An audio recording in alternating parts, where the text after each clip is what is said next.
Yeah, as soon as you sit in, take it. When you're sitting, you can't transmit. Thank you, Kevin. Yeah. Your mum will be proud of you.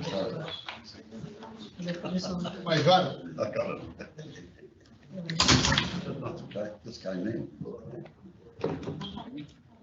But we always have trouble with the internet connection, Wi-Fi, huh? Okay, yeah. So it may have been noticed separately. Well, it's very close.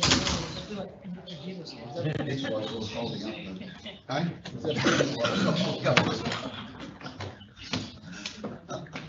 You're an evil man. Come on.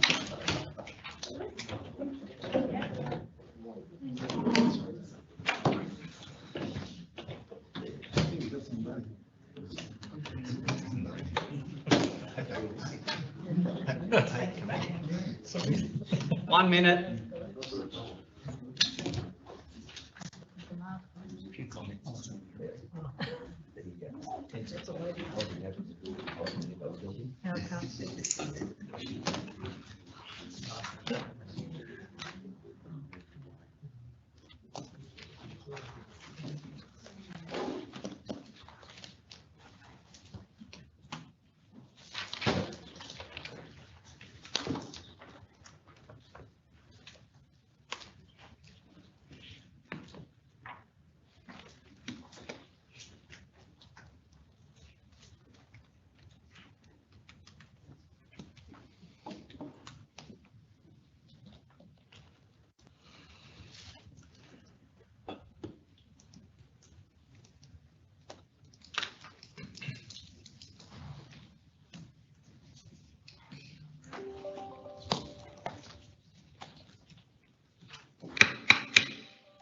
Good morning. Welcome to the Tablelands Regional Council Ordinary Meeting for February. Do we have apologies? Well, first of all, just to remind everyone to turn off their devices, and it is still a requirement to wear masks, so just be sure that we've got a mask on. Do we have apologies? No apologies? Thank you. Could I ask everyone to stand, please? I'd like to acknowledge the traditional custodians of the land on which we work and live, and pay respect to elders past, present and emerging. While we're standing, everyone, please observe a minute's silence as a mark of respect for the members of our community who have recently passed. We wish their family and friends peace and comfort during this challenging time.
Thank you very much.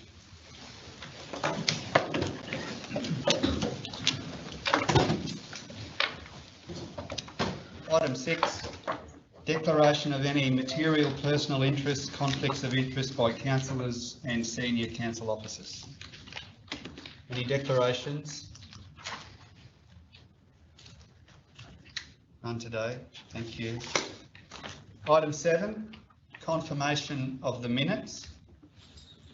Do we have a mover of the minutes of the ordinary meeting of January, Thursday 27th of January?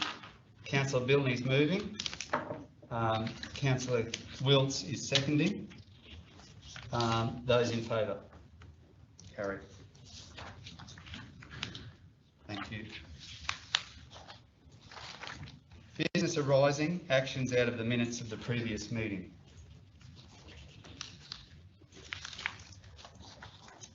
So we haven't got any business arising that we recorded, councillors, but is there anything that anyone would like to bring up today from those minutes? Yeah, can I? Councillor Cardew?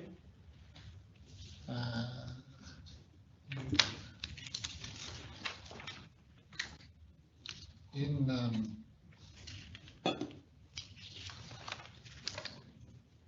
must be 12.1.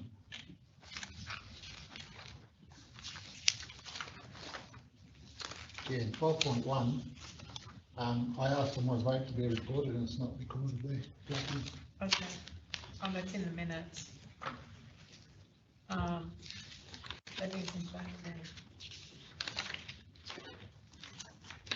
Should that have been brought up then?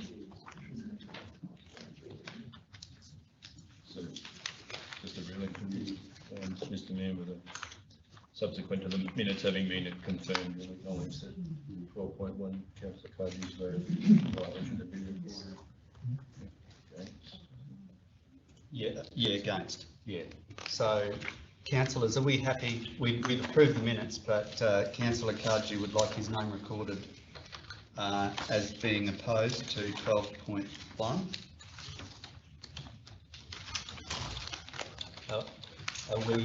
Are we okay with that, councillors, that Councillor Cardew can just have his name there recorded? Thank you. Is that it?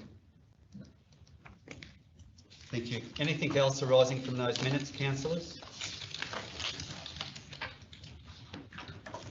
Thank you. Okay, we have two deputations this morning. I'll ask representatives from the Yungaburra Men's Shed to just come up to the end table here and please take a seat. And yeah, you can just. I have some documents I'd like tabled, please. Yeah, okay, Kev. So we can accept them today. If you would, thanks very much. Yeah. So when you're ready, we've got Kev McKenzie and Michael Hodgkins. Over to you. Can I take the mask off? Yeah, Kev, yeah. Take it off when you're talking, yeah. Mayor Rod, councillors, CEO and all others present. I'm speaking on behalf of the members of the Yungaburra Men's Shed Inc., those present and all who could not attend but are in support. We are incorporated with the Australian Men's Shed Association and have full insurance through the AMSA.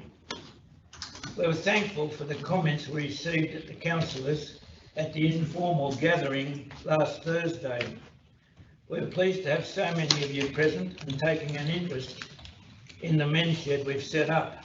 We learned that you need, as an alternative to demolishing the Memorial Hall, a solid, reliable organisation which would be in a position to manage, maintain, upgrade and make the hall available to community bodies and any sporting group which in the future may need a clubhouse.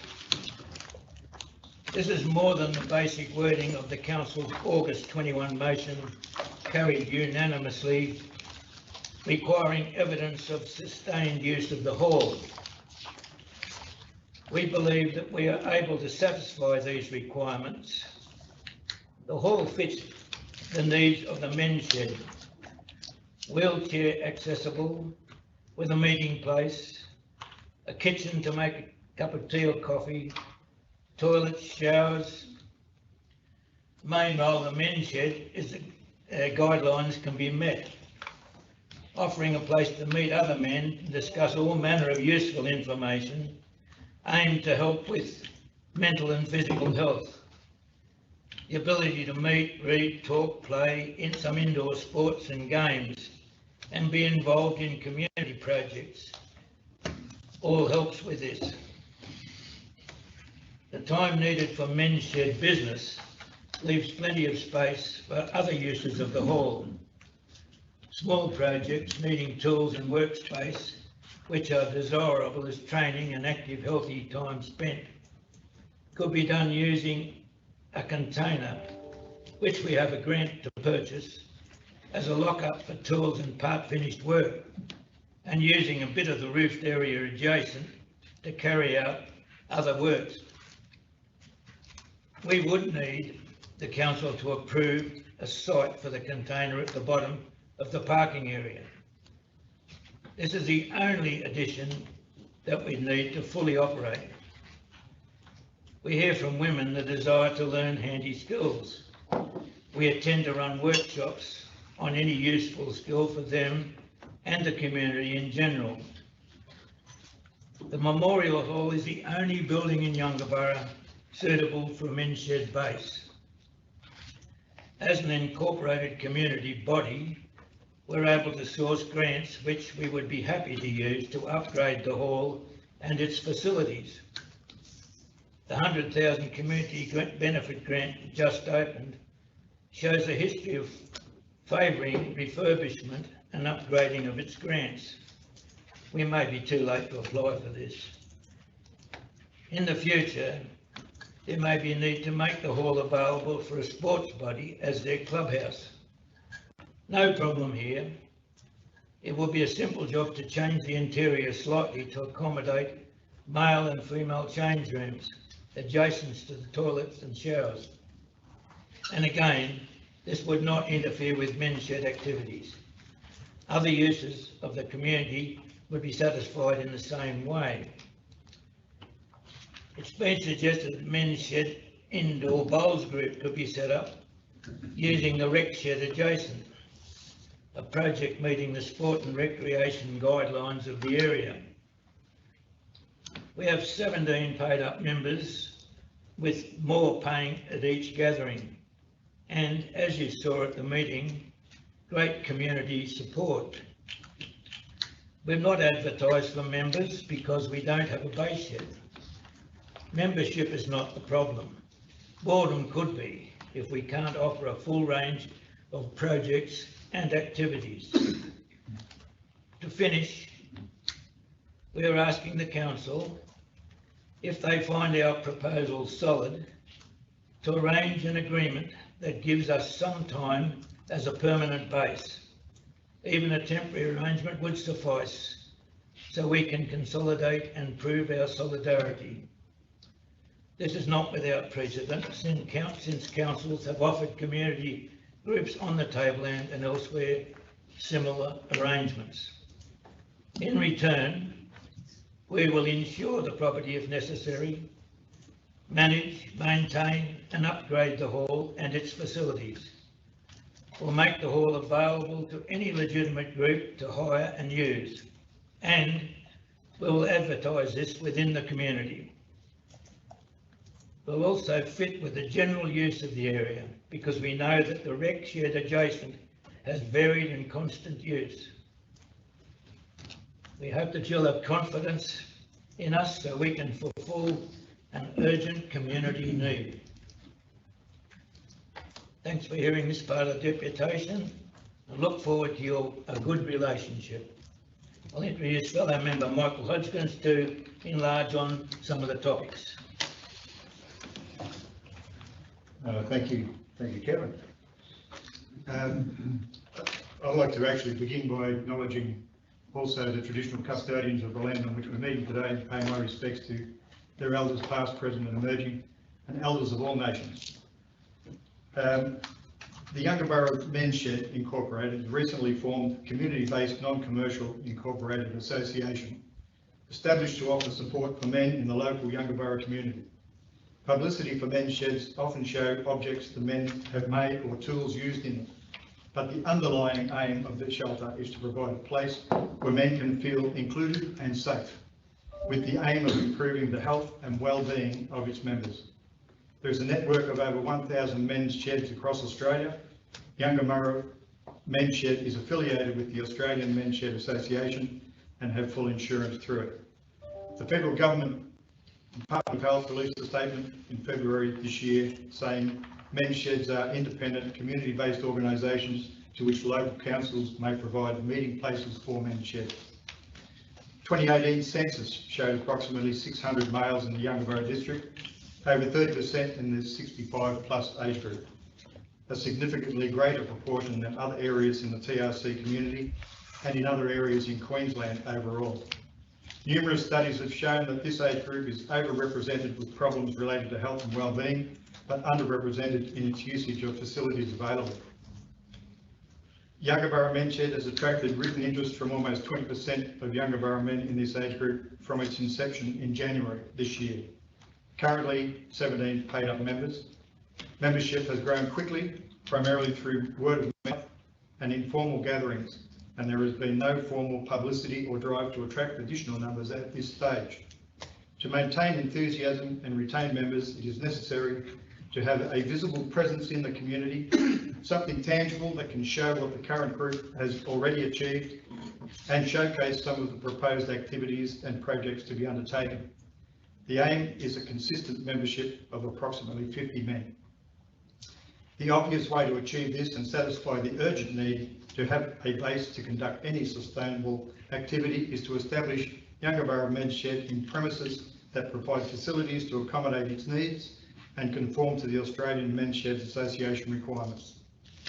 Yungaburra Menshed contends that an ideal location and building is available, the Yungaburra Memorial Hall.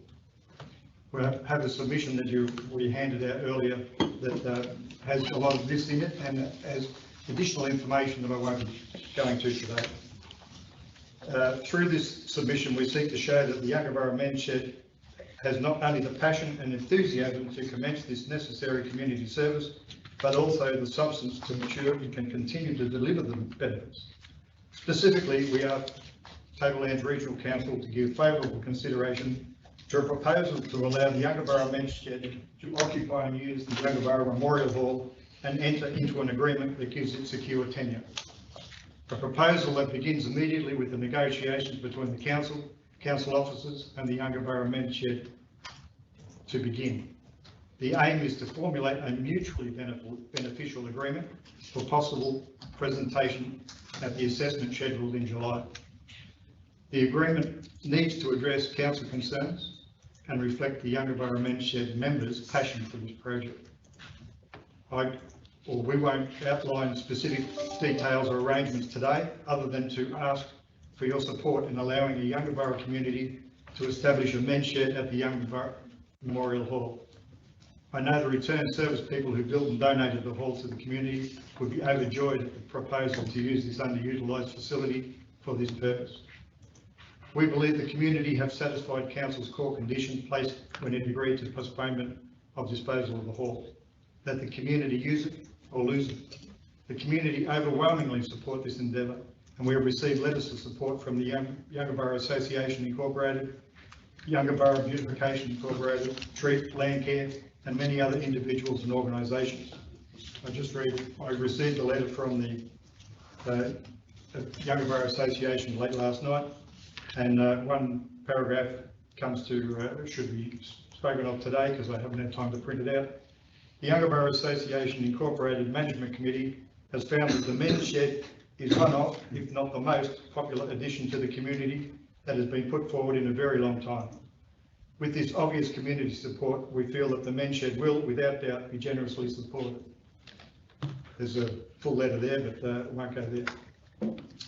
Our members represent many trades and professions, successful business people, both current and retired, reflect the community's many demographics of young families to seniors, First Nations to recent arrivals, servicemen and women, small business to corporate leaders.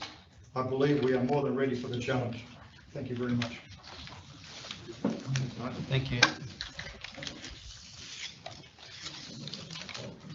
Yep. Thanks very much.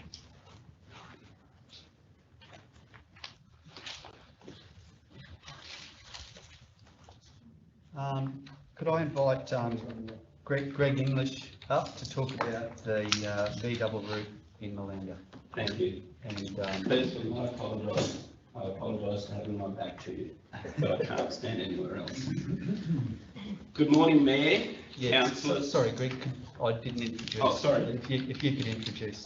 This is Colleen Lucas. She's our Chief beef cattle steward within the Land Show Society. Yep. Also a beef producer and in the Pyramid area, and it was probably Colleen that initially Yep. started the ball rolling on Yes, this. yeah. Welcome, Greg. Welcome, Colleen. Thank you. Sorry, I hope I don't jump the gun again. No, that's good. Good morning, Mayor, councillors, council staff, ladies and gentlemen. My name is Greg English and I'm the President of the Melinda Show Society. Thank you for the opportunity to speak with you today. I wish to address the issue of B-double vehicles using the Melinda Showgrounds. At the January 2022 council meeting, it was resolved that a report be prepared and submitted on the potential unlawful activity of loading cattle onto B-double vehicles at the Melinda Showgrounds. As the Melinda Show Society is directly involved in this issue, I thought it would have been common sense for council officers to seek input from the Melinda Show Society when compiling this report, but no one from TRC has contacted our manager Kate Stokes or myself for any information regarding this. Firstly, I don't believe this is a potentially unlawful activity. As stated in our current user agreement under definitions and interpretations, section 1.1, permitted use means the use of the land by the organisation for normal operations of the organisation as a show society, including but not limited to livestock shows, meetings and auctions. I would strongly argue that the movement of cattle, whether they be beef or dairy, is very much a part of normal operations of any rural show society in Queensland that has a yard facility on their grounds. The real issue here is B-double vehicles leaving the designated B-double route to enter the showgrounds via the Thomas Street gate. In the report under the section Melinda Showgrounds Infrastructure, it speaks of the likelihood of widening the Thomas Street entrance. Interestingly, this gate and its approaches were widened in 2020-2021 specifically to allow the easier entrance of trucks to the showgrounds. This work was undertaken by TRC. B-double vehicles have been entering the showgrounds for some time. No one is denying that. Hopefully, in seeking to rectify this situation, a common sense approach will be taken. It is obvious that the Thomas Street entrance to the showgrounds is adequate and the bitumen roads around the showgrounds can support the weight of these loaded vehicles. In early 2016, in preparation for the Melinda Centenary Show, TRC unanimously agreed to upgrade the ring road of the Melinda Showgrounds. This was done very, very well and has required very little, if any, maintenance since then. It stood up to the task very well for 6 years. As B-doubles only travel in an anti-clockwise direction at the showground and there is usually only one vehicle present, there should be no need for substantial widening of our current road network within the showgrounds. The number of B-doubles currently using the loading facilities is approximately 20 to 25 per year. As a progressive growing show, we cannot afford to lose any of our existing land to more bitumen road. As demonstrated yesterday to councillors Bilning and Clifton, the loading, cattle drafting and holding facilities of the Melinda Showground are more than adequate. We currently have 2 loading ramps, back door for loading body trucks and side loading for B-doubles, water troughs installed in all pens and a good lighting system throughout the yards. Apart from the 3-way draft area, all yards are under cover. With the increased focus on animal welfare and well-being, this is of utmost importance. To the best of my knowledge, to date, the TRC has had no expense in the upkeep of this facility since it was first erected by the Melinda Show Society. All repairs, maintenance, cleaning and upgrades have been funded by the Show Society. In the last 15 years, we have spent well in excess of $100,000 on this facility, and this is a proven fact. These are audited figures. The Melinda Beef Plan Group have stated that the livestock industry on the Atherton Tablelands is currently worth $60 million to our region. As this is the only facility of its kind within the TRC, It is imperative that we rectify this issue in a very timely manner. It is also imperative that the Malanda Show Society is involved in this process every step of the way until the issue is resolved to the satisfaction of all involved. It must also be noted that at the main entrance to the showgrounds, adjacent to the current B-double route along Park Avenue, there is more than enough room to substantially widen the road by realigning the current boundary fence and recessing the main gate. By doing this, the B-doubles could enter the showgrounds by exiting straight off the designated route, thus avoiding Mary Street and Thomas Streets. I am certain that if there is a willingness by all parties to cooperate, we will achieve a positive outcome. The Malanda Show Society looks forward to working closely with all parties involved to ensure that we keep this vital facility operational and we continue to see the progress of primary industry within TRC. And if I could just add, this only came to our attention last night. We had a show meeting in Malanda. At your last council meeting, you spoke of the need to rectify this and also William Street and Churchill Avenue. Our treasurer jumped straight up and said, William Street and Churchill Avenue are already a part of the designated B-double route. She flew into our office and produced a map, and which I'll present to you. They're clearly marked as being on the B-double route, William Street, entrance into the factory, the milk factory, and Churchill Avenue. If that was done, it really shouldn't be that big a deal to do whatever we try to do with the showgrounds. And that's about all I've got to say. Thank you for listening. Thanks, Greg. Can I present this? Yeah, Greg, please pass that on. Colleen, would you like to? I haven't got anything written or prepared, but I'd just like to say I've been a primary producer for 40 years. I've helped load many trucks, and some of those at the Malanda Showgrounds. I've been involved with the show for many years, and with the beef cattle and with the sales. The facilities are very adequate.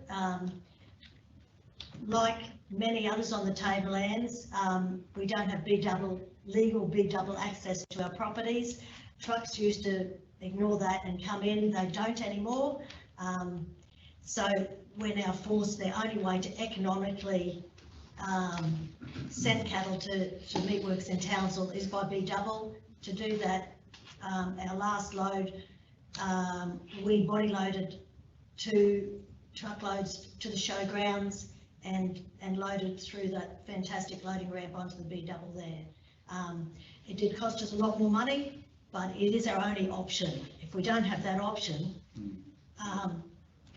B-double freight is 20% cheaper than a double-decker. And even if we're paying an hourly rate for the double-decker to come to our property and we're trucking our own cattle in, it's still much more economical with the B-double. And you know, I opened this can of worms by trying to get my road access upgraded, so I'd really like to help fix it. There should be a way to make it happen, because so many primary producers and dairy farmers rely on this service, the milk run by JBS, which is only once a fortnight, and then the odd other truck, ourselves and another few graziers that use it at other times. So hopefully we can work it out. Thank you very much. Good. Thanks, Colleen. Thank you.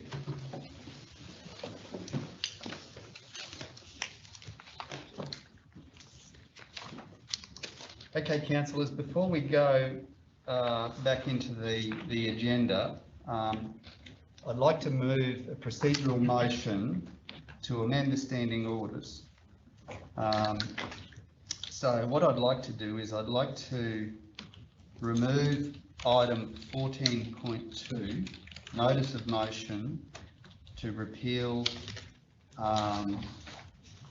Memorial Hall Youngborough. I'd like to propose that we remove 14.2 because the main discussion that we need to have today is 14.3. 14.3 will be the instructive discussion. We only need to have the discussion once. So So I'll move that we actually remove item 14.2 from the agenda. And we, I don't need a seconder, but can we have a show of hands who supported? Just one point. You just change that word, please. Amendment should be suspended, I think. Not amending, standing.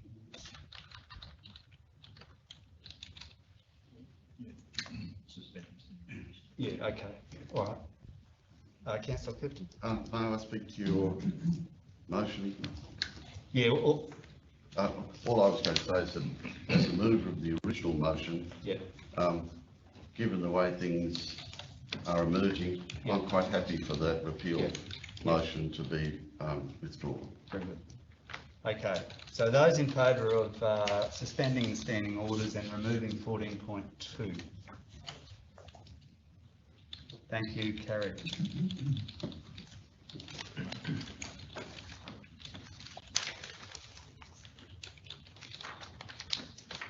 Okay, councillors, we'll go to 12.1.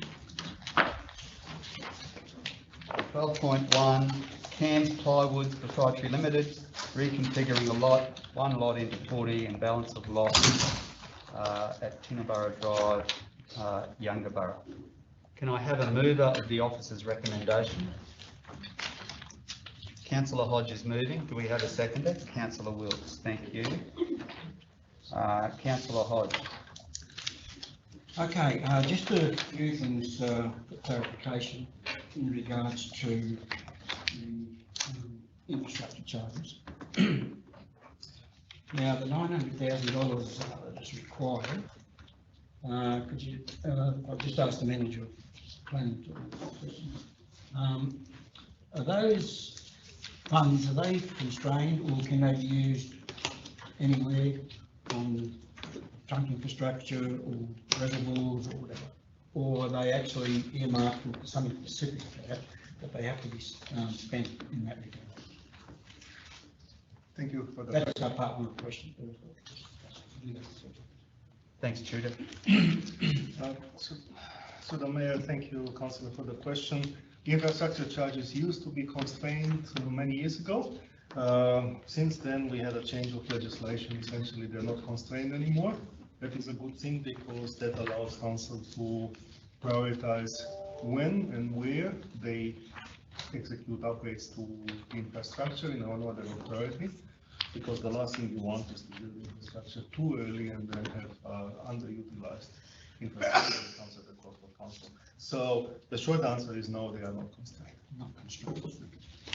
So in agreement with the developer, has there been any agreement that where they will be spent?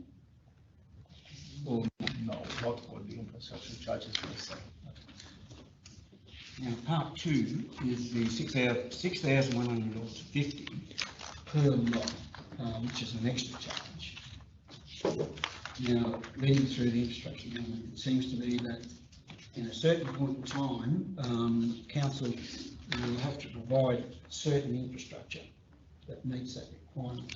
Now, when is that? What stage is that? Or if say the developer brings stages forward, does that mean whatever our commitment is? Thank you for that question, Councillor Hodge, if I may through the Mayor.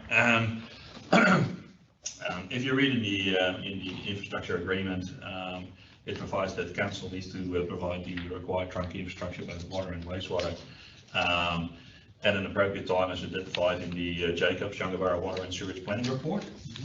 In that report, basically, there are thresholds determined based on lots that are being sealed, not only in this development, but across the whole of the Youngborough catchment.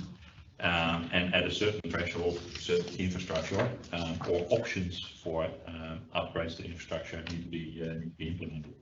So the report gives various options and doesn't actually bind us to build something specific.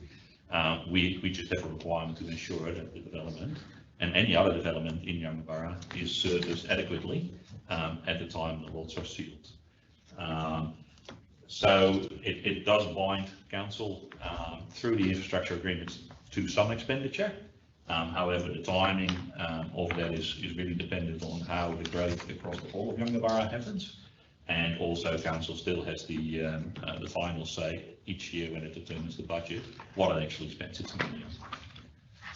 Okay, because that's at 1.254 million / 377 lots, so that's what you're saying, that's across the, not just this development, but over the road, the total of them. Yeah, so the planning report was basically developed in collaboration between the developer and council, and looked at the growth of the whole of Yungaburra, including the impacts that this development could have on that. Obviously, there's lots of assumptions about the staging and the phasing of all those developments. And specifically, the infrastructure agreement deals with the additional load on the future capacity of our sewage and water network provided by this development, because it was a development outside of the priority infrastructure, and also bring forward the cost of any upgrade that we would have to do otherwise. So that's what that specific contribution is for. However, it doesn't necessarily state specifically what we have to build and when we have to build it. And in the end, the true cost will be payable by the developer. So if in the end there's a solution that requires less contribution from the developer, they'll be reimbursed for that for the difference. Okay, yeah, thank you. Thanks. Probably the only other one is to do with, I believe that the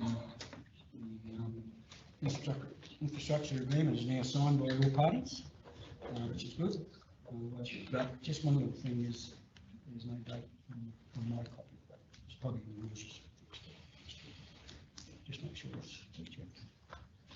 That's all for me. Thanks. Thanks, Councillor Hodge. Yeah, Judy? Thank you, Mr. Mayor. I just wanted to add to the councillor's attention a small addition, that very late addition on clause 6 in the conditions, infrastructure services and standards. It refers to internal roadworks on page 11. Subclause Roman 6, construct a 2.5 meter wide concrete shared footpath along the foreshore of Lake Tinaroo prior to the endorsement of the plan of survey for the relevant stage, in accordance with the Atlantic Rock Development Manual and generally in accordance with DWGE 1462 SK07 Revision A, dated September 2021. For further clarification, we have added in there lot 504, which is the lot containing this footpath, shall be transferred to council by the applicant as soon as possible after the plan of survey for that particular stage has been registered with the title of this case. So that's that footpath, giving that land containing the footpath to council. And we'll maintain it. Yeah, that's correct. That will become council. So where's that in the report? That is on page 11 of the report, under roadworks internal, which is subclause D, and just the last subclause in there, just before water supply. It's highlighted on the screen, Councillor. Thank you, Mr. Oh, I see what you mean, it's the addition to that. Yes, just to remove all those. On the screen, Councillor. Councillor Koji. Can I just ask one question to you? In that condition we're talking about there, you've got to construct a 2.5 metre wide concrete footpath. I'm just looking at the infrastructure agreement in section 3.11, active transport, and all the other footpaths out there. This is just for my information. It's you've got 2 metre wide footpaths everywhere else, and all of a sudden we've got a 2.5 wide footpath. What's the reason for the extra width there? Councillor, thanks for the question. We had our development engineer look at it, and we have discussed this in quite a bit of detail with the applicant. We would like to keep that connectivity along the shores of Lake Tinaroo. We think that will have a lot of traffic, and in agreement with the applicant, we have decided on to do a 2.5 metre wide footpath. The applicant was happy with the 2.5 metres? Yes, that is correct. The applicant signed the infrastructure agreement. Councillors, any more questions on this one? Those in favour of the officer's recommendation? Carried, thank you.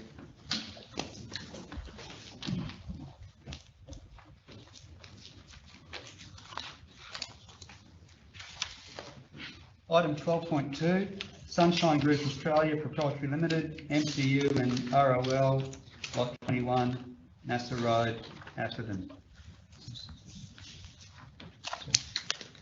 Just a reminder, councillors, to elevate your voice a little. The room is large and voices are not carrying. Okay, Did everyone hear me? do we have a mover of the officer's recommendation?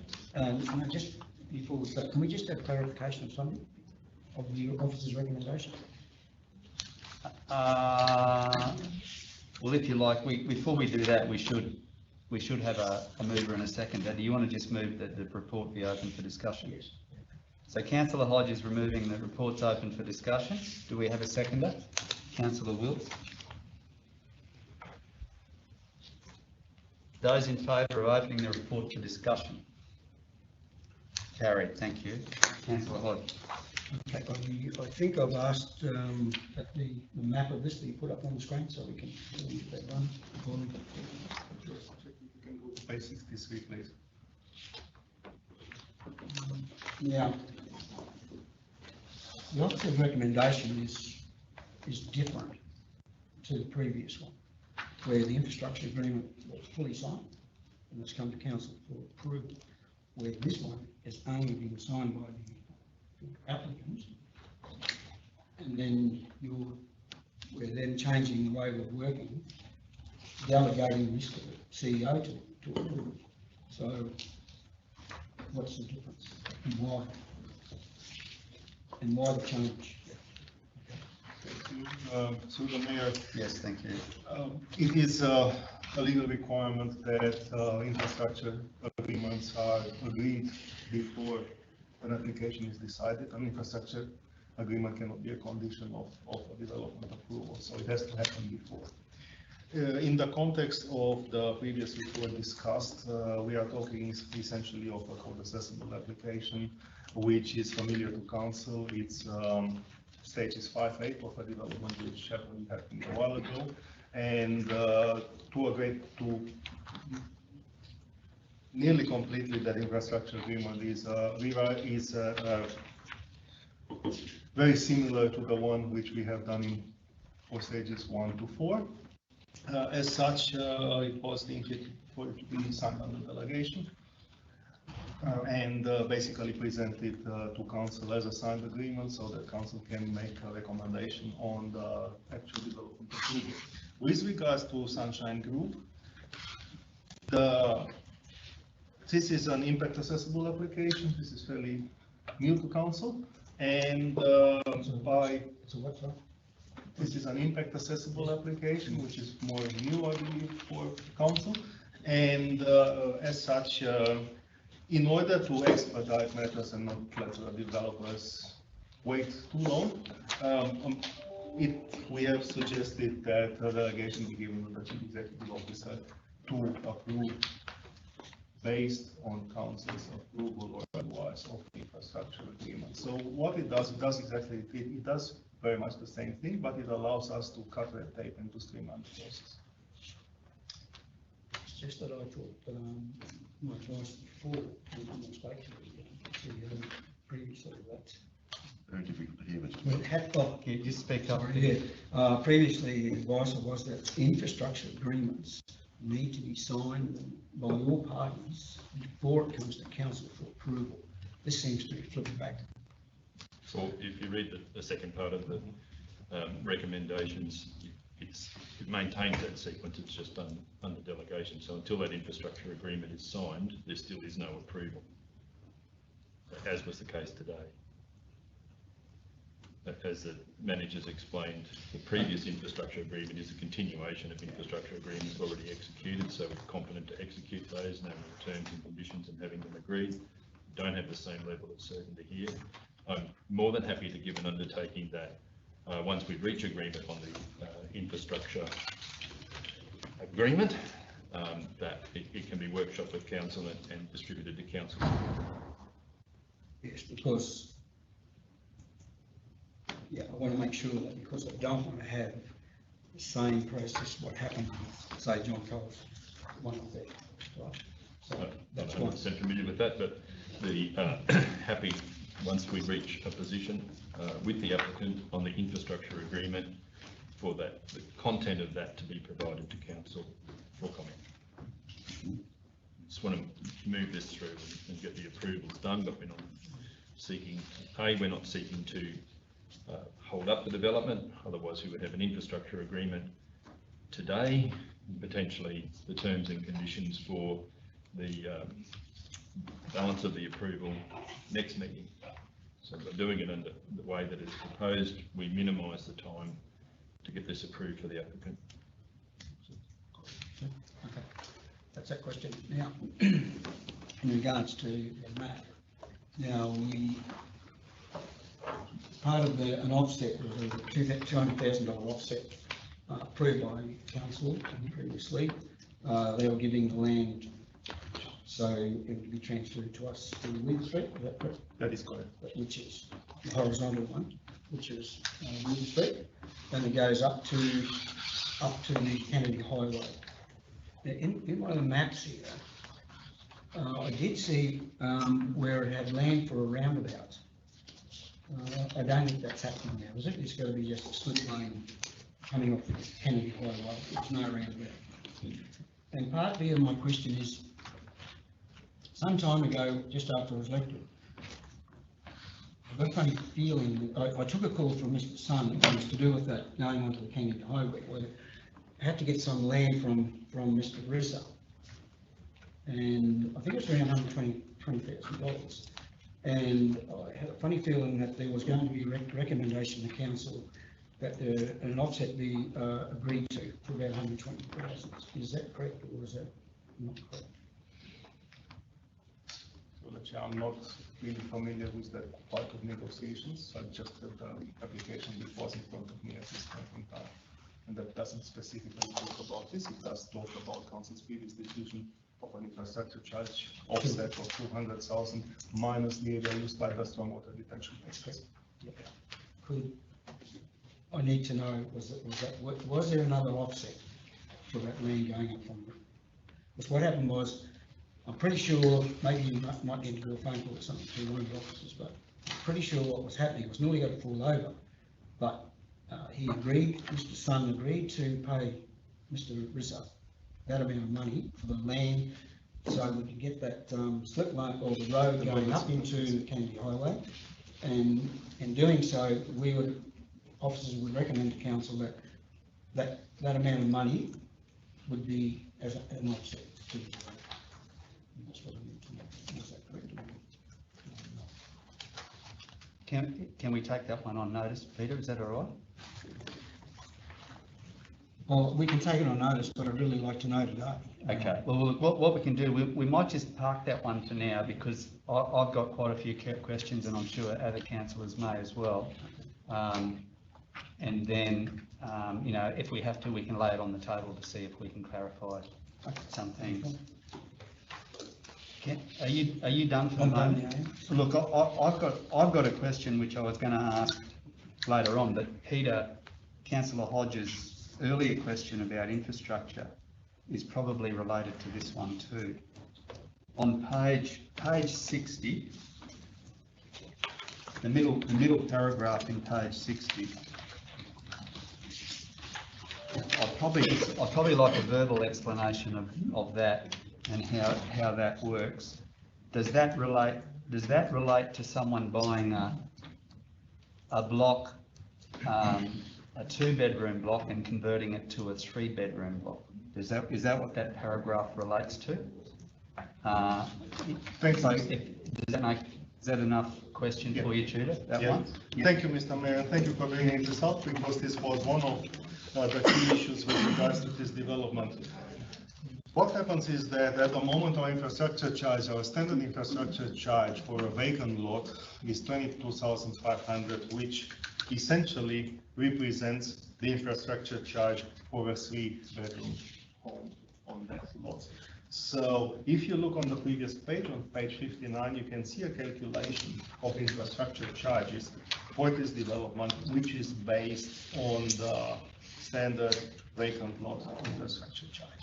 Now, we have discussions with the developer because due to this type of development, the specificities, the size, the lot size, what the development is triggered at, it is very unlikely that we'll ever have any 3-bedroom lots, 3-bedroom houses, dwellings on any of those 76 lots. So we discussed with the applicant, and what we are recommending here is that we apply the infrastructure charge equivalent for a 2-bedroom dwelling. However, we specify in our agreement that if at any stage there will be a 3-bedroom dwelling erected on any of these lots, then the balance of the infrastructure charge will become payable. If we do it the other way, then essentially there will be a credit on the land, which will never, well, it's very unlikely that the developer will ever be able to get that credit back. Yeah, So it's just fairness.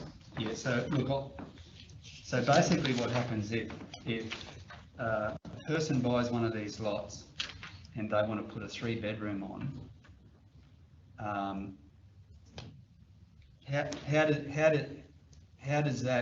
how does that work, Tudor? Does that then trigger something in council that then we, is there a caveat in their contract that says that if they're wanting to put 3 bedrooms, they'll be up for the extra infrastructure charge? Is that how it works? Yeah, that is correct. We have mechanisms in place which will trigger upon a development permit for building works for a 3-bedroom dwelling, it will trigger a $4,500 infrastructure charge. I see. And this paragraph here allows the CEO to navigate that process, is it? Is that what it is? I believe this project or this process of charging the balance of infrastructure charge in case of a 3-bedroom dwelling is fairly automatic. Okay. Excuse me, Mr. Mayor, I think in the 40 it says that there will be the notation put on the rate record. That is exactly right. And so that's when we got to, so no, that there is that extra charge of 4,500. Yeah. You just have to make sure it happens. Councillor Carter? Yeah, that's a good point, because I was going to ask the same thing, because if I was buying a block of dirt, and I bought a block of dirt, and then I found out, when I put my building application for my new house, I'm up for infrastructure charges, I wouldn't be a happy camper, I wouldn't imagine. That's So right. long as there's something on the rates notice, so that when a rate search is done on a potential purchaser, this is all identified up front. So, yeah. Thank you, Councillor. That is correct, and that's our duty of care towards potential buyers, and that's why these things go on the rates notice as a trigger to the solicitor for the buyer, and then we have the process to basically trigger this charge. Just a point of clarification. So, you know, in any other development, everyone else would be charged the normally 22,500. If someone then went and built a 2-bedroom home, we got to give them back 4,500. Normally that stays as a credit on the land. As an infrastructure charge credit. Yeah, but that'd be all sold. The next, actually, Councillor, probably the next report is a very good example of that, where basically the infrastructure charge calculated for the lot results in a credit remaining on the lot. So when another development will happen on the same lot, then whatever credit is left in infrastructure. No, what I mean is, say, for example, Headley's, yeah, you get told, right? Yep. They're all built, right? It's sold, everything. Someone puts a 2-bedroom house on. Do we have to give them back? Because the developer spent money. So, you know, My understanding is no. it's just, Paris can get out to I have another question, Tudor, from page 63. It's got the imagery up. So I can see that there's 3 detention chambers there in the yellow. 2 on the southeast corner and 1 on the northwest corner. My question relates to, how is that water released from the detention chambers? Because I mean, at the bottom of Weaver Street is basically GQAL, the bottom of Weaver Street. So what's the proposed method of release of that water from the detention? Because we do have a lot of problems around Atherton where we drained urban land onto red basalt, and it's pretty disastrous. Thank you, Mr. Mayor.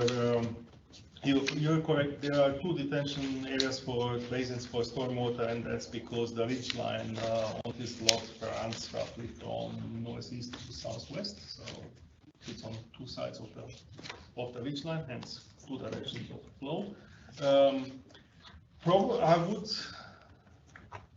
probably not want to, or I can't fully answer your question today, because if you look at condition 11 on page 38 of the development approval, we have asked the applicant that prior to commencement, or towards commencing on site, they still have to submit a detailed stormwater management plan and report prepared and certified by a suitably qualified design engineer in order to answer exactly these questions that you raised today, Mr. Mayor. The obligation is on the developer to make sure there's a non-resident impact on our stormwater infrastructure. So that'll be part of the stormwater management plan. That is correct. Can you just say that again, please, Tim? Thank you, Councillor. So just to repeat, condition of this development is that the developer submits a detailed stormwater management plan and report in order to bring us that detail. All that stormwater in here, and those yellow bits there, that all goes into that stormwater drain at the bottom of that proposed development. Then it goes into Pete's Gully, doesn't it? That ends up in. No, I think this was a go down through Hasty Road. I just end up in, where does this end up? This goes south. This goes. Oh, okay. Yeah, it goes to the other residential development happening over here, which have their own stormwater infrastructure in place, so it has to work with that.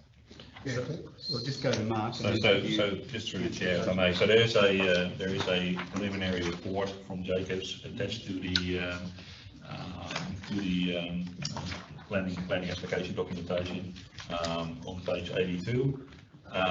It talks about stormwater drainage. So there is actually a watershed basically diagonally through the property, so it basically sheds water both to the east and to the west.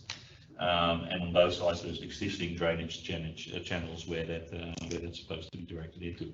How that specifically works is exactly right as per Judith's statement. That will have to be further worked out and engineered in accordance with the more specific stormwater management plan. And obviously there are legal requirements about not disposing through an unauthorized point of disposal onto neighbouring land. So the developer has a requirement to make sure that they have a legal point of disposal, which will likely be those existing channels. Right, sorry, Mr. Mayor, so that needs to be provided to council, I assume, in the agreement before they do any work. The stormwater management plan, a detailed stormwater management plan has to be provided prior to works commencing on site. That is correct. Yeah. In addition to the Jacobs report and the stormwater provisions in the Jacobs report on page 8.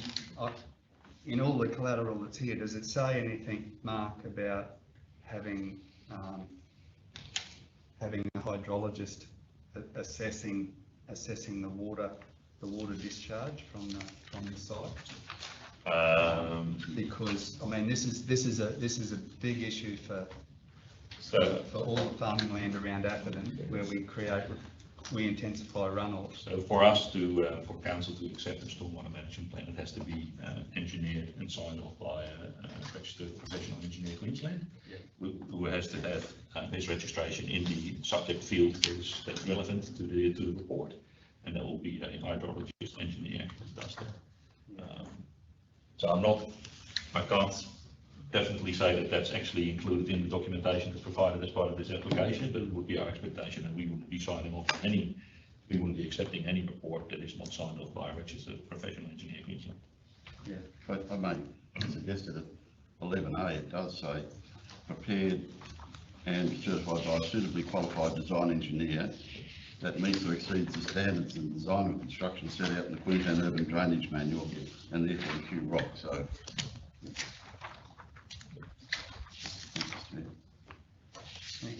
just another question. So this is just stepping back a bit.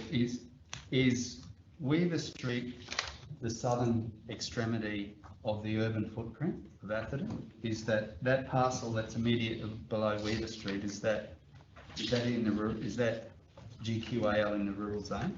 At the moment, yes, it is. So Weaver Street's the boundary, is it? Weaver Street is the boundary of this particular development. Yes. The development as such is in the, part of it is in the low residential zone and part of it is in the emerging community zone. Yes. We could probably put map info quickly on the screen and. Oh, look, check on the it plans. probably doesn't matter, but I'm thinking that what's below Weaver Street is not proposed to be urbanised, I would think.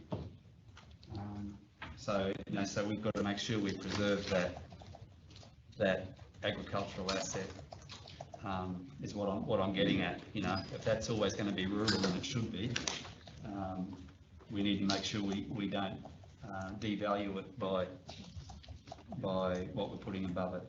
So, Mr. Mayor, with this development, as with similar developments to the west of this one, we have applied a vegetated buffer condition. That vegetated buffer condition will come on the northern side of Weaver Street. So then you'll have the vegetated buffer, you will have a road, and then you will have land that is used for agriculture at this point. So that creates a sufficient buffer from the point of view of protection of agricultural activities and reducing of conflicts with residential use. Thank you. Councillors, any more questions on this one? Just one final one, if you don't mind, Mr. Mayor. Weaver Street, will that be constructed?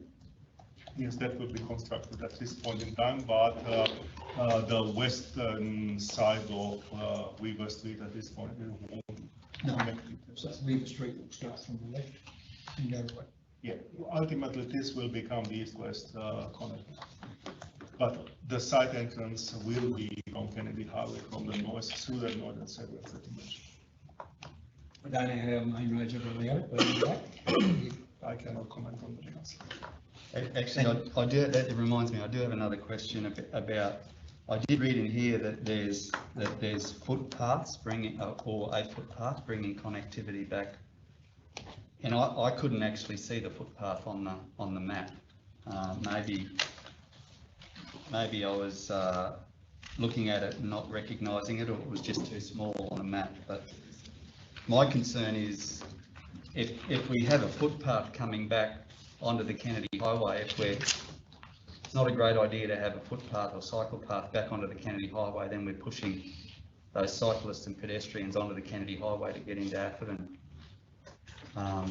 So I think if we're going to have a footpath coming back to link on the Kennedy Highway, which I guess that's the only place that can link at the moment, we need to have we can't just push them onto the Kennedy Highway. We should be having a footpath up the Kennedy Highway into, up that hill and into Atherton. So is that something that can be considered with the development? Because I can't see the footpath. I can't see where it starts and ends.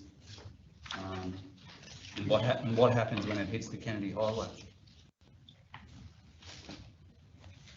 So there is a map on page 97 as part of the Jacobs report that looks at this connectivity, but it has a proposed footpath, internal footpath mainly, and the connection to the Kennedy Highway is main roads, and So, yeah,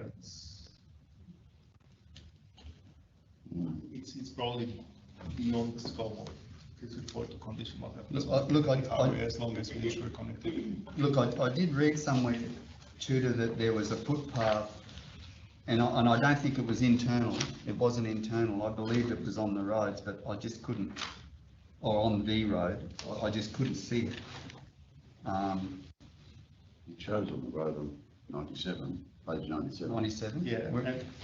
And shows that it's drawn onto the Kennedy Highway as the Mayor has suggested, which, given the nature of that corner and what it's going to look like, I would agree with the Mayor.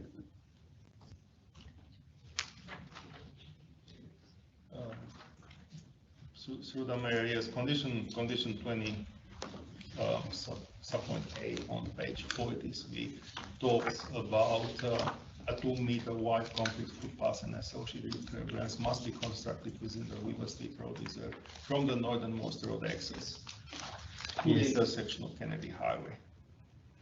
Yeah. So it creates the connectivity with Kennedy Highway, it doesn't before it doesn't. Yeah, okay. So it's from the northernmost road access of the development That's correct. to the Kennedy Highway. Yeah, okay, so that's where I didn't see it. Yeah, right. Yeah, look, I mean, I think that's, I do think that's a problem, pushing them straight onto the Kennedy Highway there. You know, pedestrian and cyclists, because once you get to the Kennedy Highway, there's no footpath, you can't walk. You know, if someone's going to town, they can't walk there. That is a fair point, Mr. Mayor, and I think that's certainly worth future consideration by council in our footpath strategy potentially. Yeah, it's really Mayor. So as you may be aware, we are in the process of, or have been applying for footpath strategies for 3 major town centres. This is exactly the issue that we encounter quite often, where we condition footpaths in front of developments, and we can't condition footpaths beyond the extent of the developments, because that would be considered unreasonable conditions. However, in a lot of cases, that results then in a partially constructed footpath that has no connectivity to anything else. So it's really important for council to have a clear understanding of what its footpath strategy looks like, to then inform future works to improve that connectivity from these type of developments to the main activity centres like the medical precincts, the CBD, and all those type of things, so people have connectivity throughout. But at the moment, it will result in a dead end onto the highway. If we would not do this, then obviously, if we wanted to create that footpath ourselves at a later stage, then come out of the general rates to fund that. So it's do you take the opportunity now at least to get a little bit of that link in, or do you wait until you've got the strategy and fund it in a different way? And that's basically the conundrum.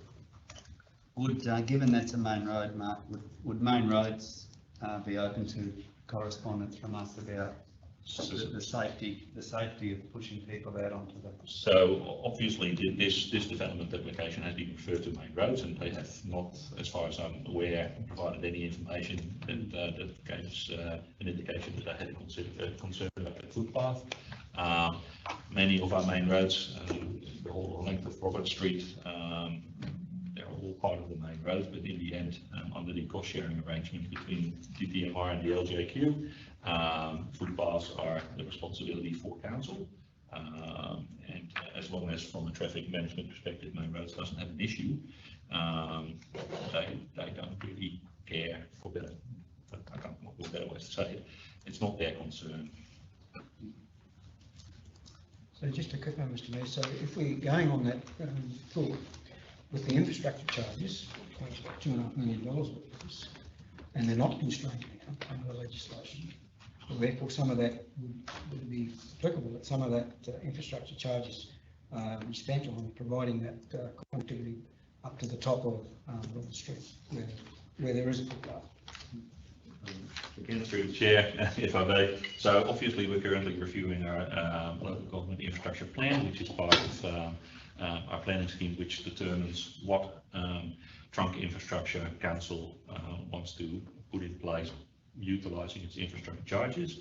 So, and that's why we're also doing these strategies, so we can inform the LGIF, because we have to develop a schedule of works as part of the LGIF that basically indicates what infrastructure we actually want to construct from those infrastructure charges over time.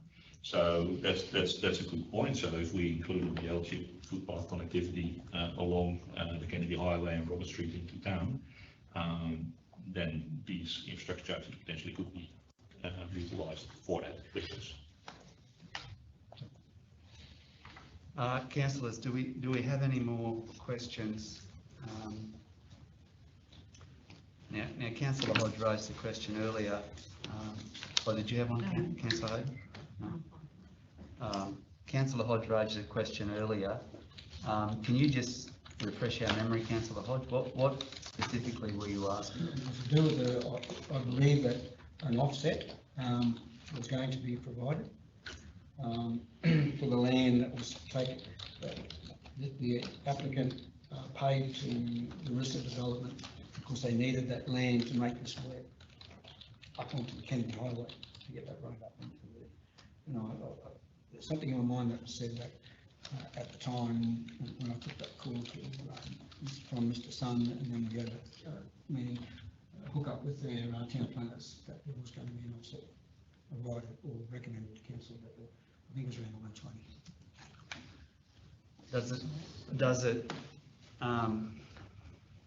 Does it change anything that's in front of us here? You're wanting to know if it happened or not. That what we're looking at here is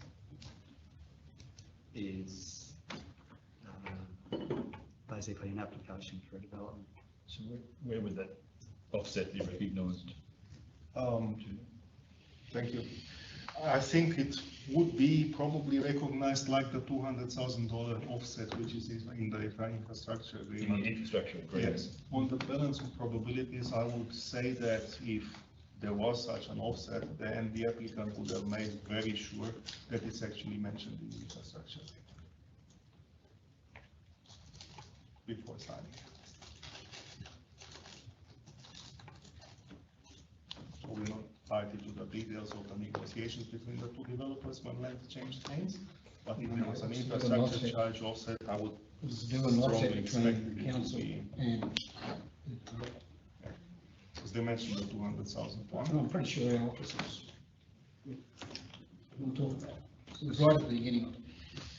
If I may, through the chair, question for Tudor, I'm assuming that we've had extensive negotiations with this applicant to get to this stage, and they basically agreed to the conditions that we present here to the council. So I would suggest that if they were aware of another offset that they were entitled to, that would let us know. I would strongly suggest that. Anyway, we can prove it and amend it later, once we get to the bills. Still, just today is a delegation to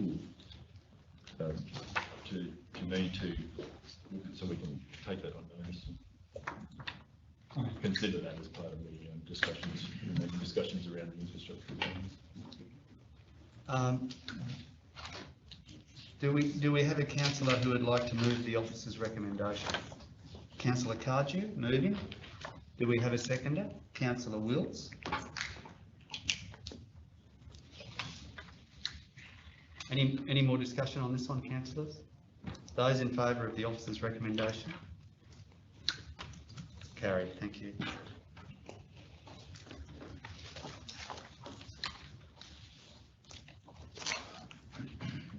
(12.3) Tablelands Veterinary Service, material change of use, veterinary services, lot 4, 2 Ashton Street, Ravenside. Do I have a mover of the officer's recommendation? Councillor Hodge? Councillor Hayden? No. Councillor Hodge is moving. Do I have a seconder? Councillor Clifton? Thank you. Councillor Hodge? No question. Only one I think I asked you the other day was this is going from a house to a business. Simple as that. Yeah, so there's no need for any other question for me anyway. Councillor Hayden? Well, I do have something I want to query. So I have no objections to this application, but I have a genuine concern with the parking on site 2 Asham Street with limited space. So if we refer to page 145, so the applicant can only fit 5 car spaces on site, and I'm assuming that one space will be taken up by the vet, another space perhaps by assistant or co-worker. And so my question is it council's role to ensure all people wanting to visit these veterinary services will be parking within the boundary of the lot and not over the adjoining vacant land adjoining this property? Reason being that the state school is around 300 metres further down the road, and with vehicles obstructing the driveway reversing out of the vacant land has a potential to put children walking along the dedicated footpath in danger. So who would be policing this, and is it policed? Thank you, Councillor, for the question. The matter of car parking has arisen in discussions that we had with the applicant. We do normally do a calculation of what internal car parking is required, and that is based on the type of business, on the GFA and a number of other factors, and we came with a magical figure of 5.65 car parks required. That was rounded up to 6. Initially, the applicant came with a plan for 5 car parks. We brought that to their attention and said, look, you really need 6, you don't need to add another car park. They came with an amended plan, which is on page 160 of the report. And that plan indeed has 6 car parking places, but based on our interpretation of the plan, it doesn't quite fit Australian standards. So what we did was to condition it into approval that they should have 6 car parks on site, which actually do fit with the Australian standards. Also, we have conditioned a requirement for signage stating that there's internal car parking available and customer car parking available. That's basically as far as we can go with regards to encouraging people to park on site. Of course, if people park on the side of the road lawfully, then it can't do much with regards to that, but we can certainly put the relevant and reasonable conditions in to create the internal car parking and to encourage the use of internal car parking. So Tudor, on that map, 160, so those blue, yellow and pink are the parks, are they? That is correct. The blue, yellow and pink one.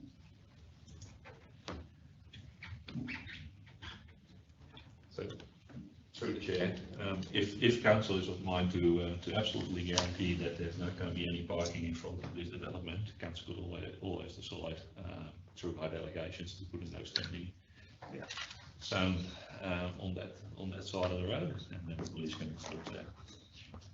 That's a different way of dealing with it. Councillor Hayden? Councillors, any more questions on this one? 12.3. Those in favour of the officer's recommendation? Carried, thank you. 12.4, Natural Asset Management Advisory Network, terms of reference. Look, what we might do, councillors, we'll take a 10-minute break.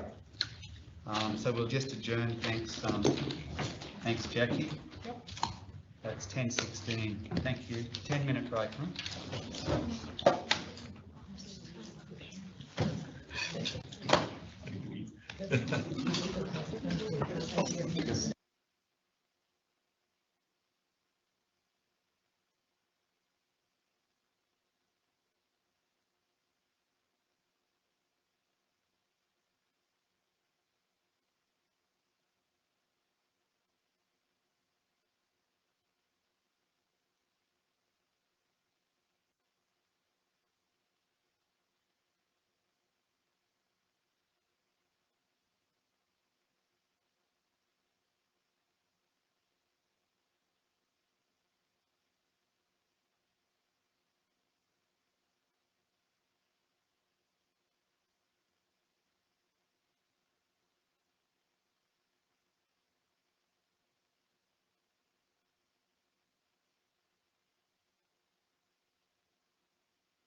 All good, thank you.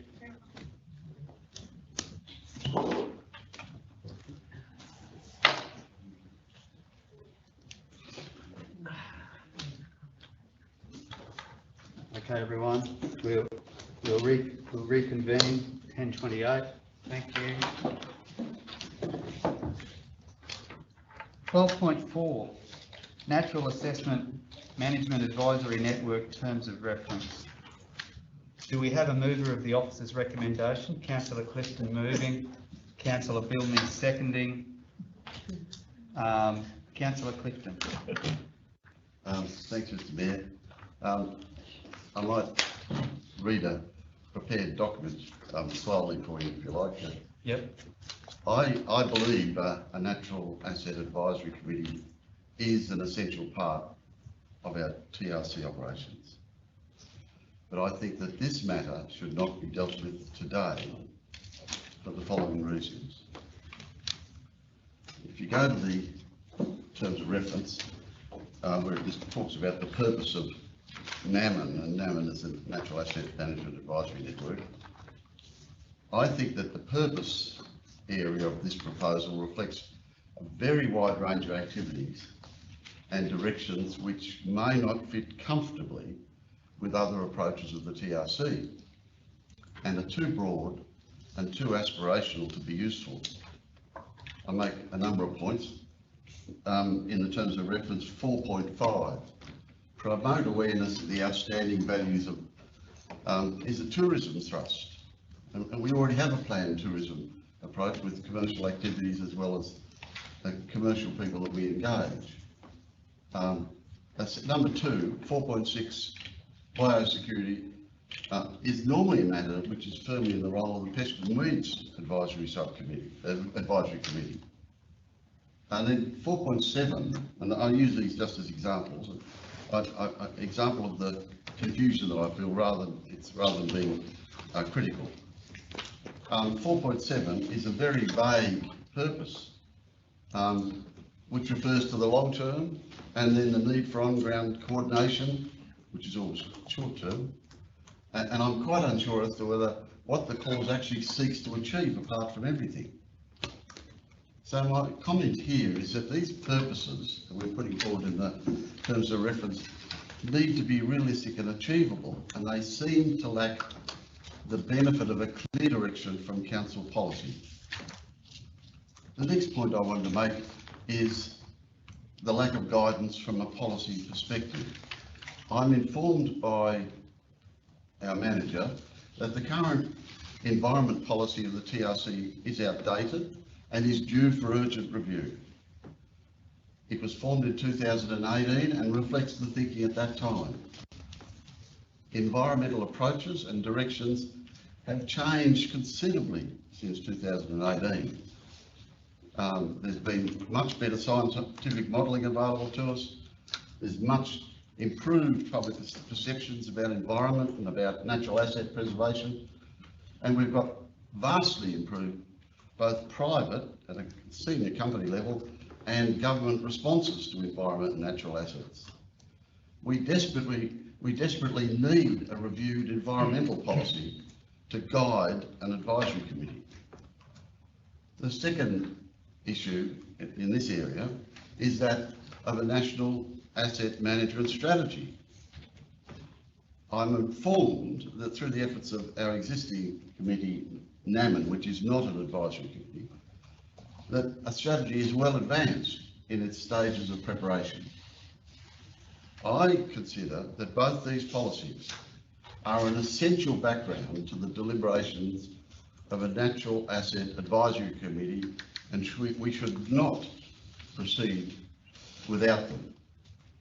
Having said that, I don't believe the process of the committee will be unnecessarily delayed. We can move quickly to workshop, we can promulgate new and advisory policies, and once they are done, they can be quickly adopted.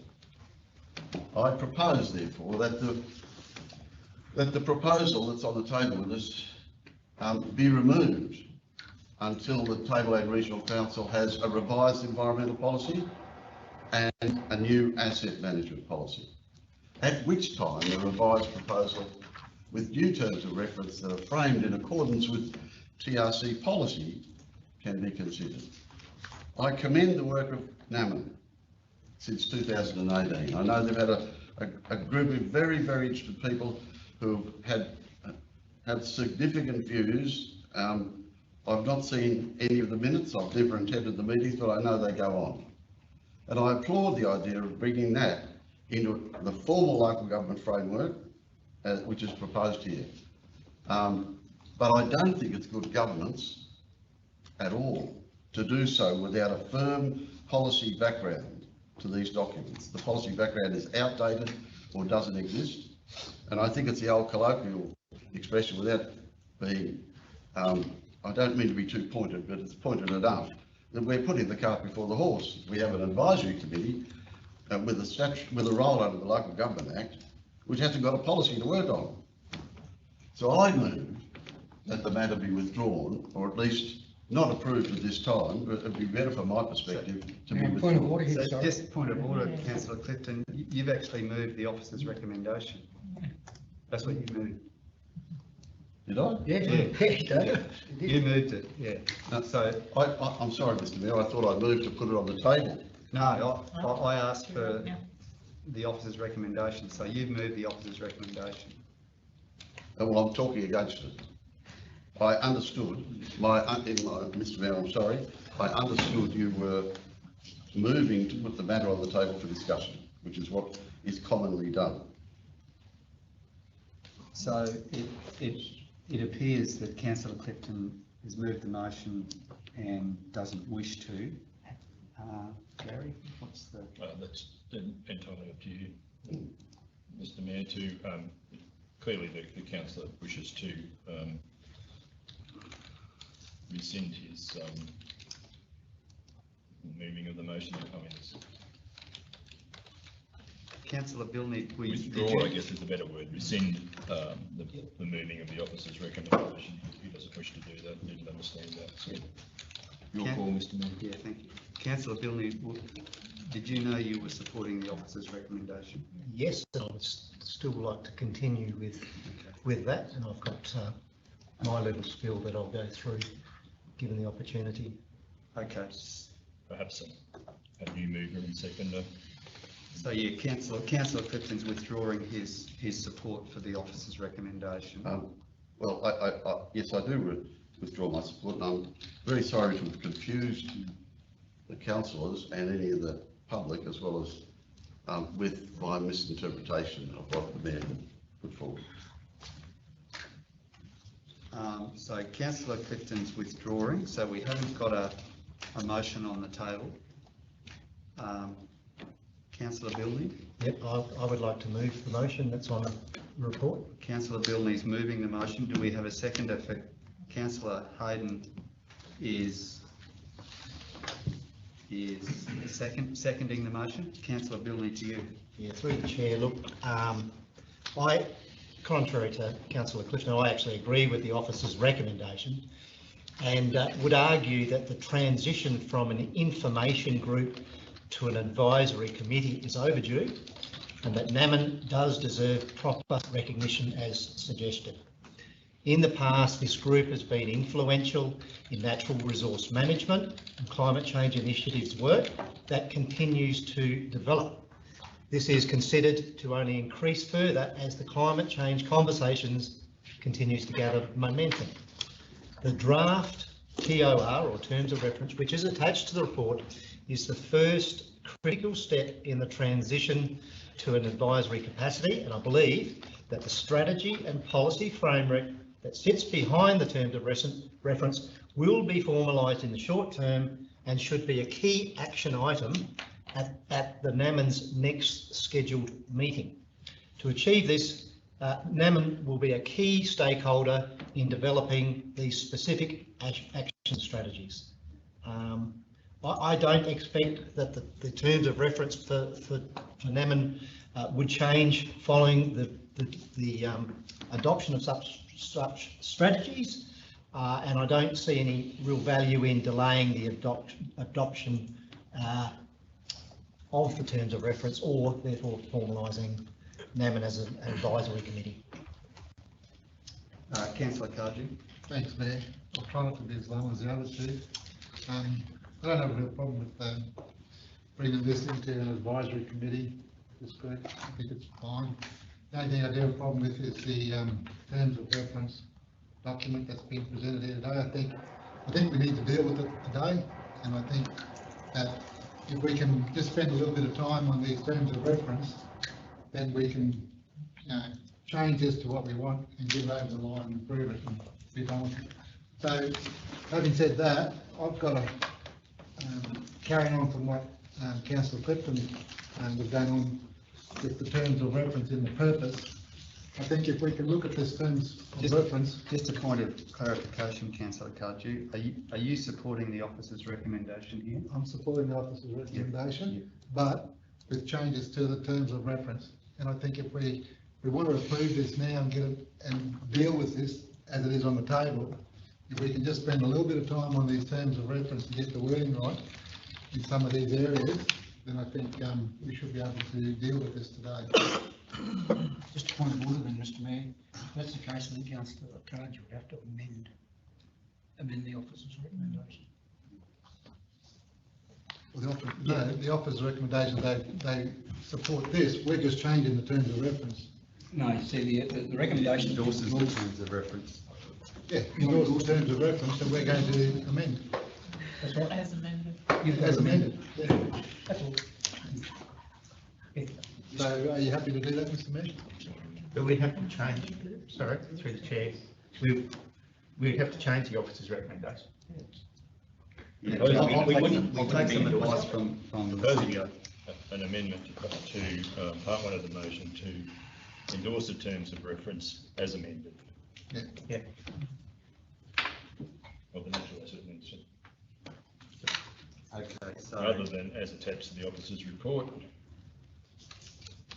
Yeah, so Councillor Bilney and Councillor Hayden, would you accept an amendment to your motion to add as amended? It's difficult to accept an amendment when you don't know what it's going to be. Correct. I can talk to the proposed changes if you like. No, I think you have to move the amendment, Councillor Cardew. So, which is, then we'll vote on the amendment. If the amendment is lost, then there's no changes to the terms of reference. Well, I'll move the amendment. What's the amendment going to be?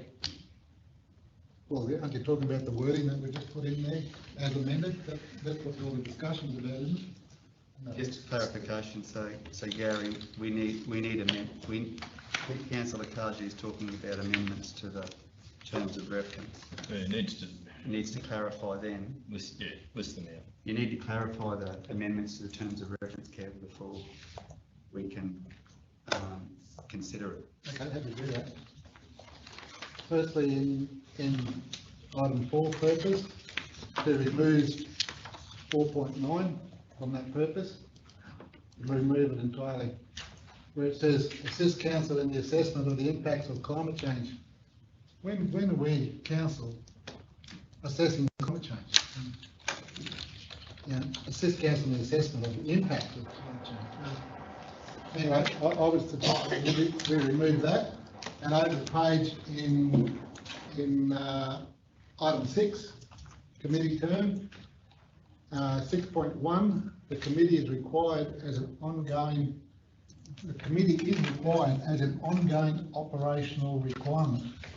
Is it an ongoing operational requirement of this council to have this committee?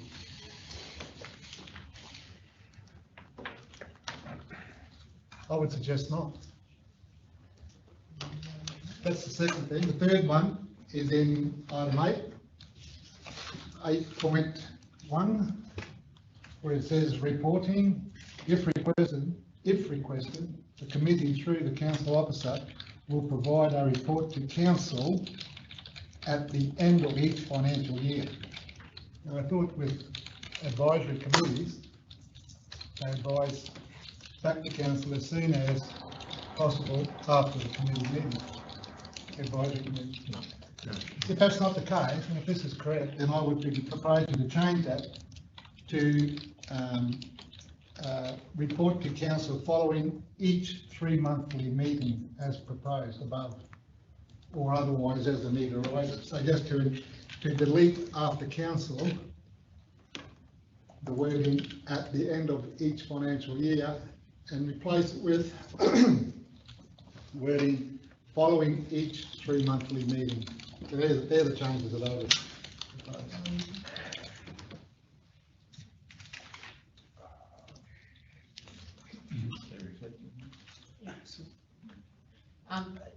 Just to sort of get the correct wording, number 6, you commented an amendment to that, but not what the amendment is, to remove it, or?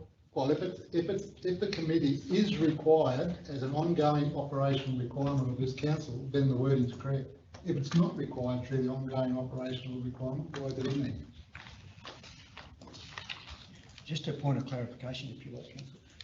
There is a notice of motion coming up that there's a list of committees that have to report their minutes and that to the following council meeting. So That's right, I do think I might have got the 3 months thing and the reporting factor. So to be consistent, that should be in this document if we're going to approve it. So, to clarify, Okay. So the we need to ascertain if Councillor Bilney and Hayden are accepting of those amendments. Okay, well, I'll respond to the first one there if I can, 4.9. Council has signed up to be I might get the words wrong, a climate smart council. So I think this really dovetails into having outside organisations that do play in the sandpit of climate change. They can assist council inform decisions, inform policy, inform strategies.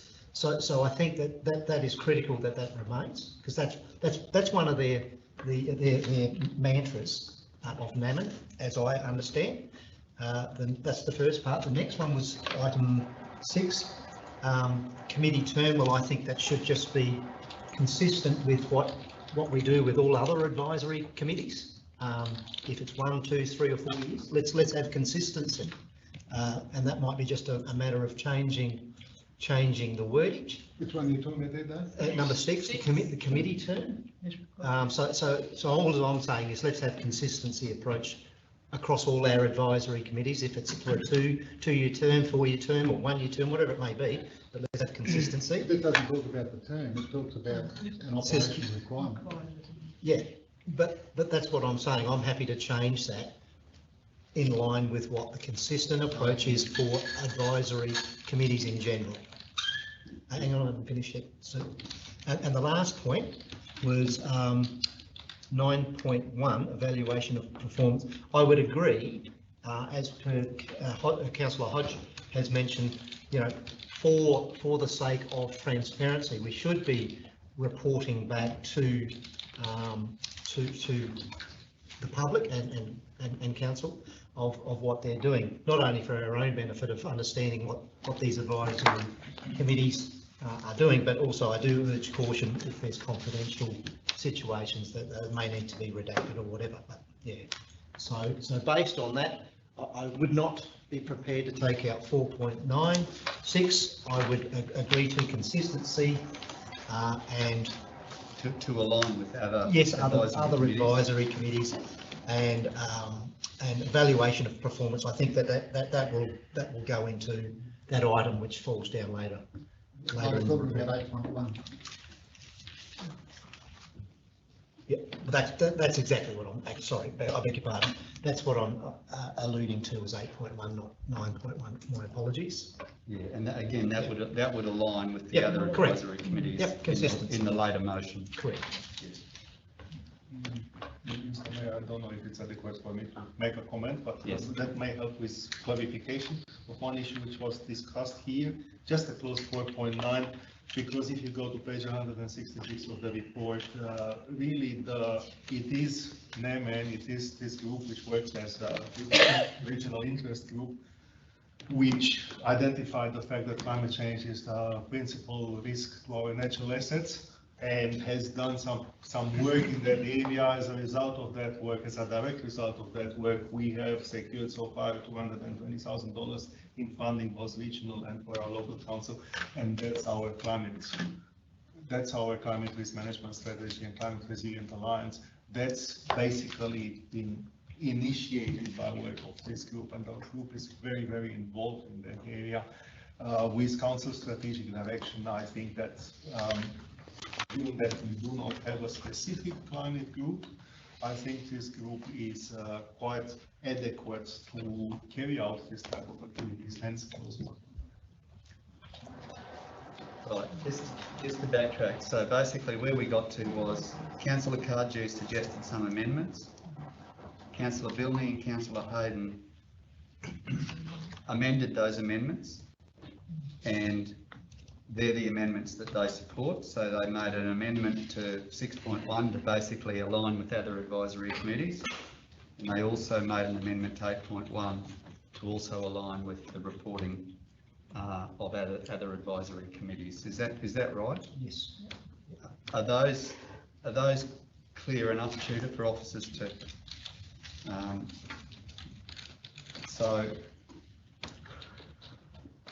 Excuse me, point of order here. We have to vote on the amendments, and if it gets passed, then it becomes a motion. yeah, okay, but the amendments of Councillor Cardew are not supported. They're supporting amendments, but not the exact amendments Well, of Councillor it doesn't Cardew. matter, we can take what's from the CEO. If someone moves an amendment, it's got to be moved and seconded. Yeah. Then we vote on that amendment. Yeah, that's right. That wasn't seconded. It needs to be seconded. Well, it's, Councillor Cardew said out in the minutes that he sought to amend, so unless someone's prepared to second those amendments, and you're looking at other amendments. Do we have a second? Amendments proposed by Councillor Cardew would lapse for the want of a second. I'll second the amendment so we can discuss. Okay, Councillor Lodge seconding Councillor Cardew's amendments.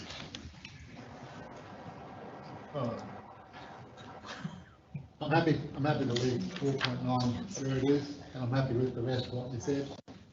We can get some wording up there on the screen, so we can just confirm that what we said is right. So you're saying you're happy to support Councillor Bilney's? I'm happy to support the wording that Councillor Bilney wants to see in there. I'm happy to leave 4.9 where it is. And then as long as we amend 6.1 and 8.1.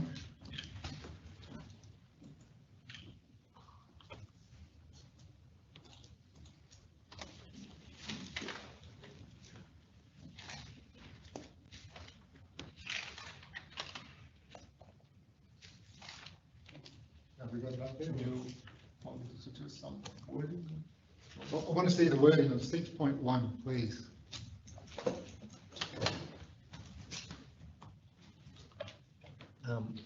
Through the chair, is it possible to find out what the wordings on other advisory groups are to try and align that?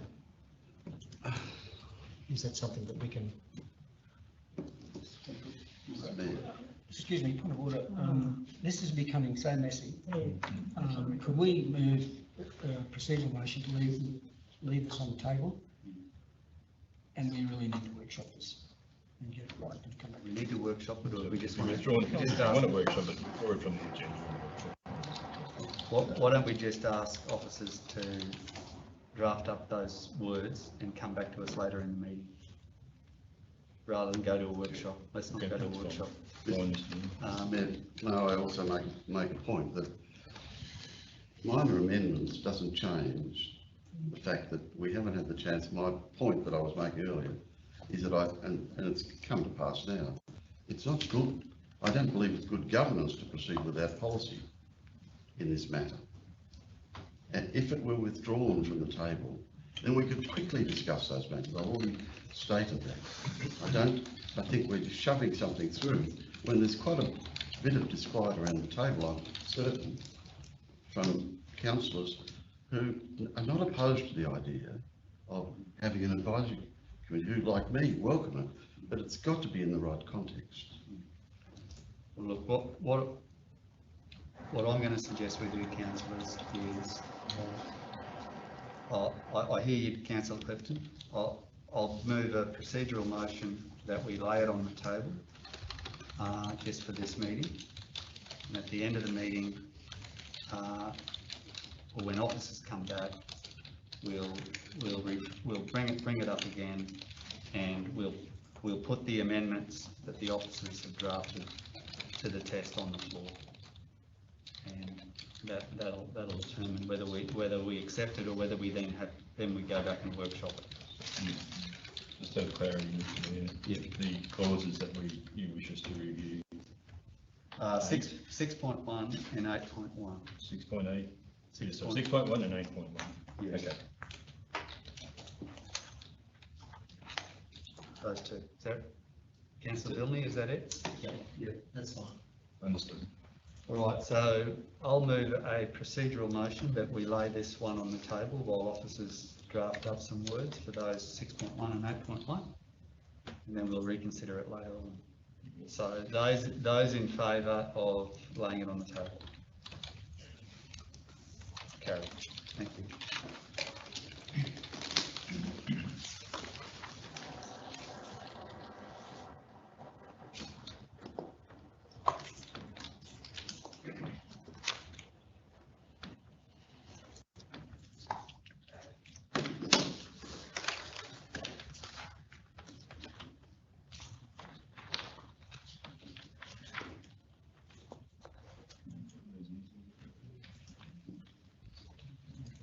Item 12.5, proposed closure of parts of Adams Road being brought. Do we have a mover of the officer's recommendation?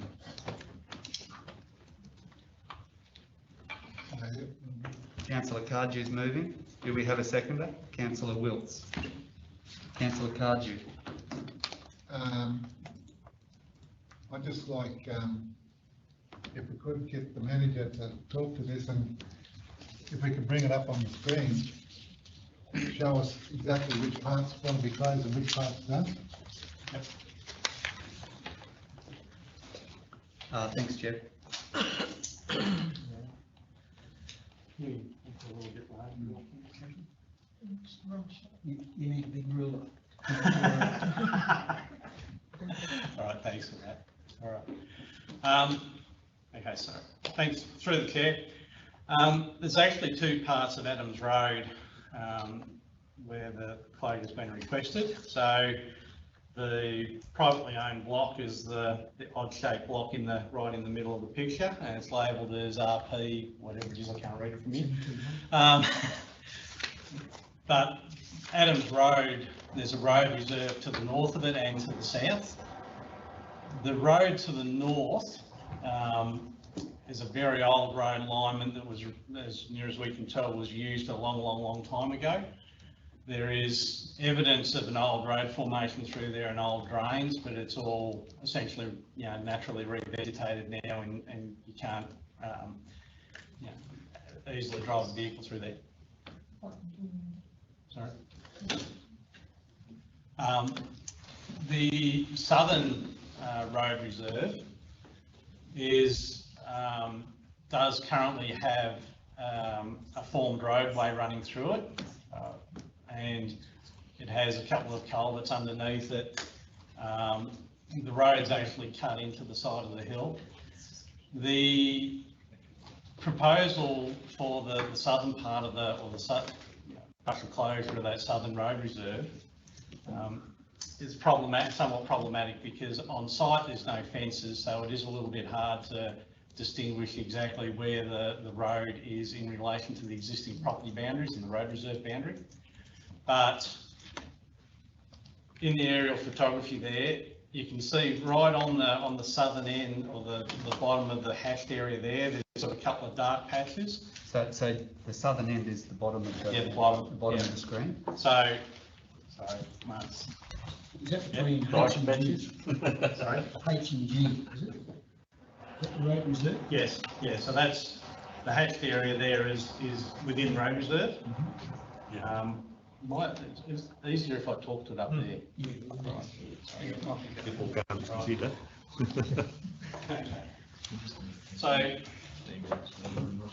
this is the existing road reserve to the north, private property here, existing road reserve to the south, which actually links up. Many, many moons ago, there was a road linking through here, and this is where there's evidence of an old road reserve or old road formation that's now overgrown. If you go out there now, the ground all slopes, to the south across the road reserve. It's quite steep. This area here is a deep gully, and there's really nothing much that we can do with that as a road reserve.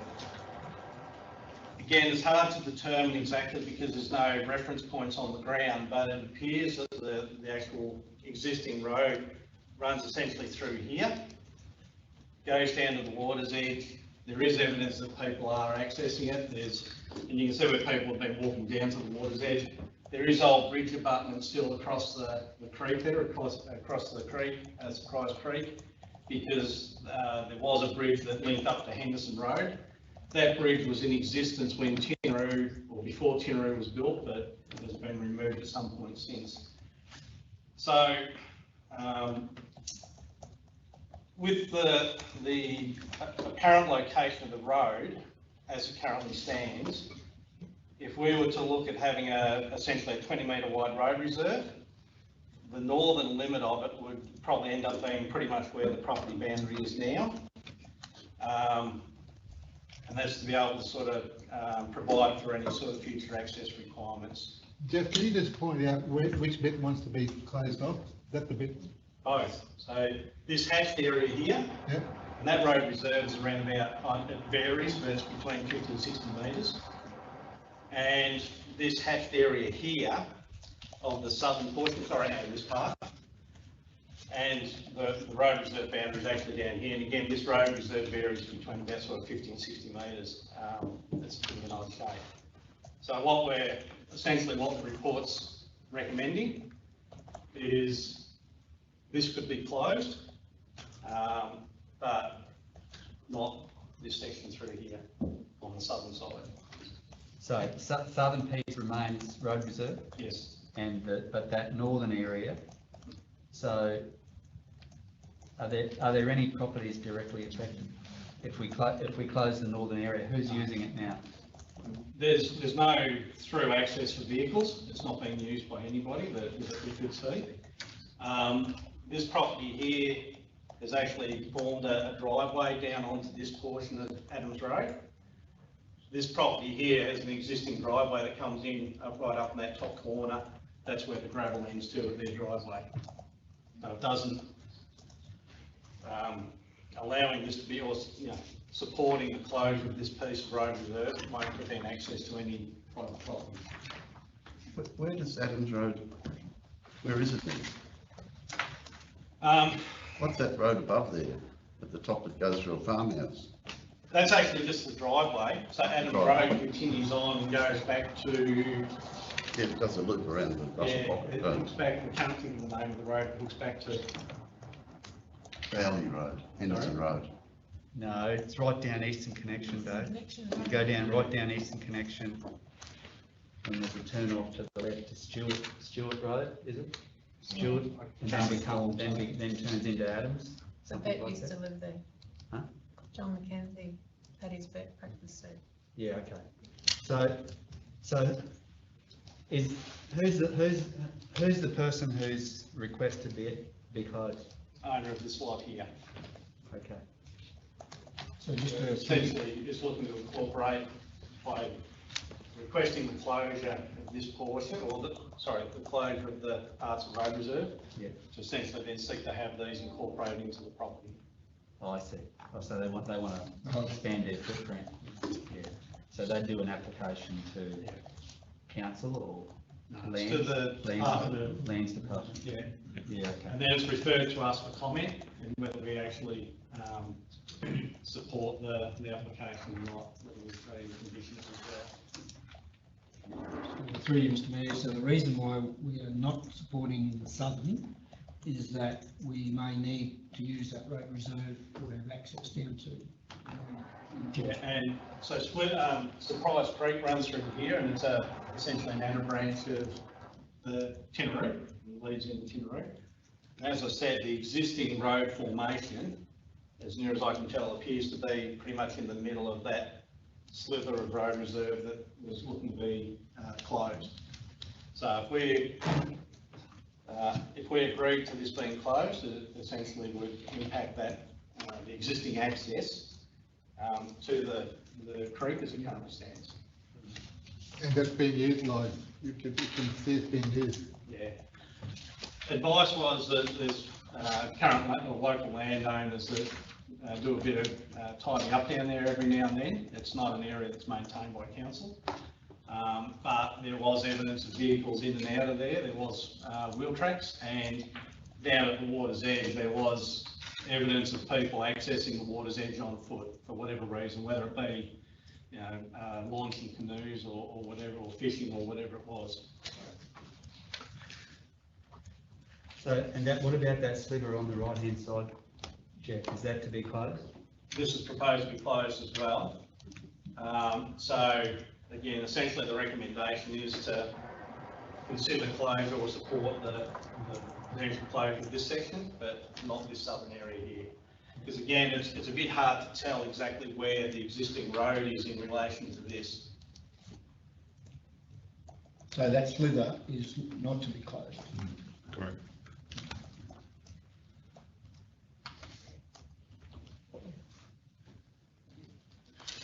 Any more questions, councillor?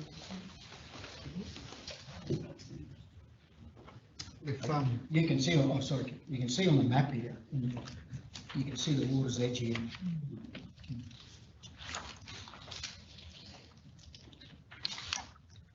On the left hand line. Oh, that's better. Yep. See, Great. sorry, can you just expand that a little bit, please, Jack? As in, how do you want it bigger, smaller? It's a tad bigger. Just zoom in.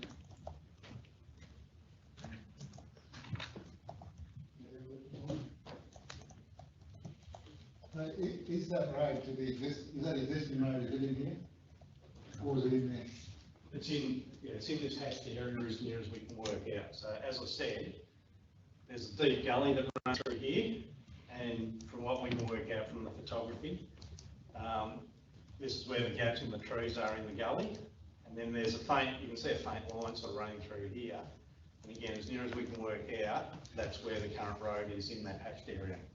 Just within the road is there. Where's that line to the house? Did you say something with the house? Yeah, the house, it's been identified that actually the preferred location for the house is sort of in this area here, as I understand. I don't need that close up. I'm not qualified to comment No. on that.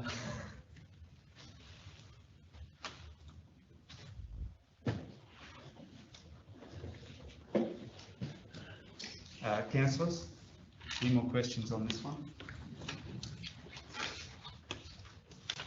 Those in favour of the officer's recommendation? Carried, thank you. 12.6.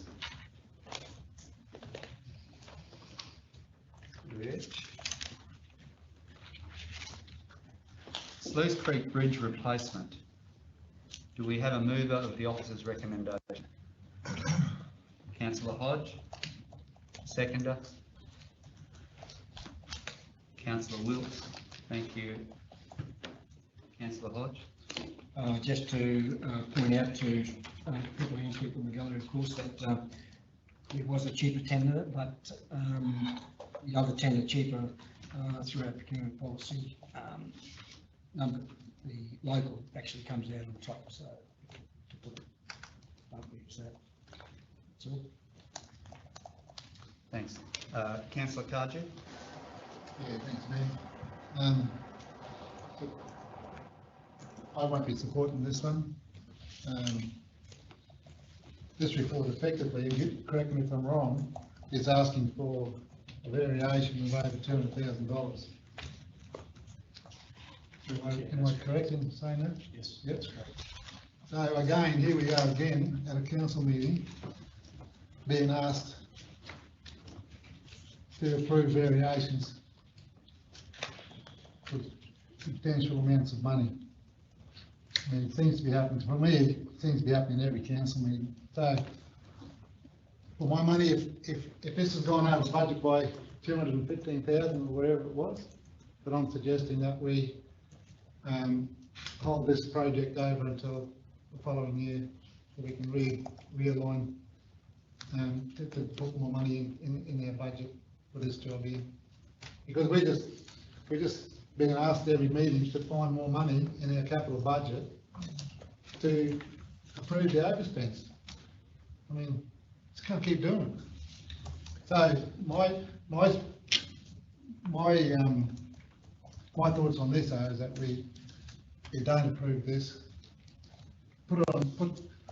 hold this job over until the next financial year, and we can allocate correct funding for it. Because I don't know how many times we've been asked this financial year to put in extra money on different projects, and where are we going to get the money from? Yeah, I'll go to Mark next. If I may, through the chair, fully understand the concerns from Councillor Cardew in relation to the projects that have been tendered and have come back at a higher cost than initially envisaged. I'll leave it to Jeff to explain, if required, what the specifics are in relation to this proposed overspend. I would like to remind council that there are many other projects where that come back significantly under the budget, because that's just the way life goes with public tenders. And but that is not as visible in the reports, because generally, if it's under, the safes have just accepted and not spoken about necessarily. So I just want to balance that picture that it's always over. That's definitely not the case, and that's demonstrated by the fact that so as long as I've been here, we've never actually fully expended our capital budget over a year, and it's very likely that this year there will be an overall underspend on capital as well.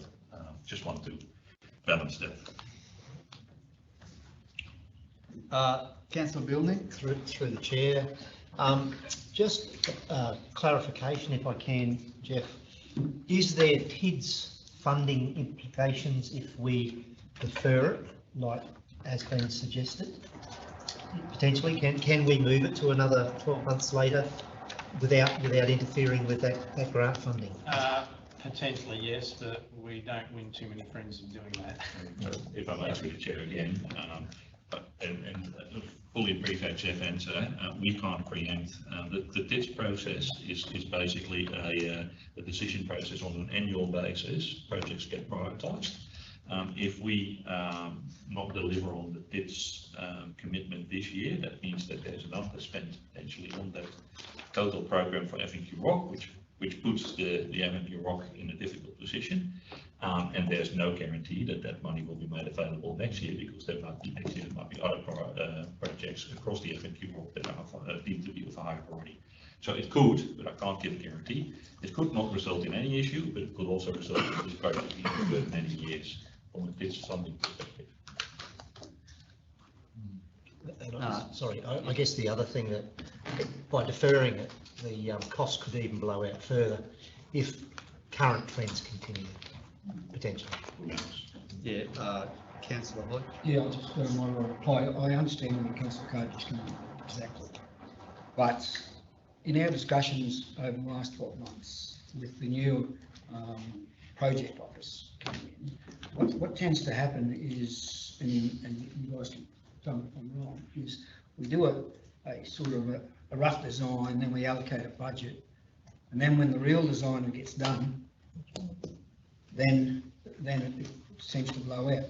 I thought the new process, that we'll be doing, so if we had to have it the following year, this financial year, we do the proper design and scope so that we can get the budget right, and then when it's to be delivered in the following year, most times it should come in.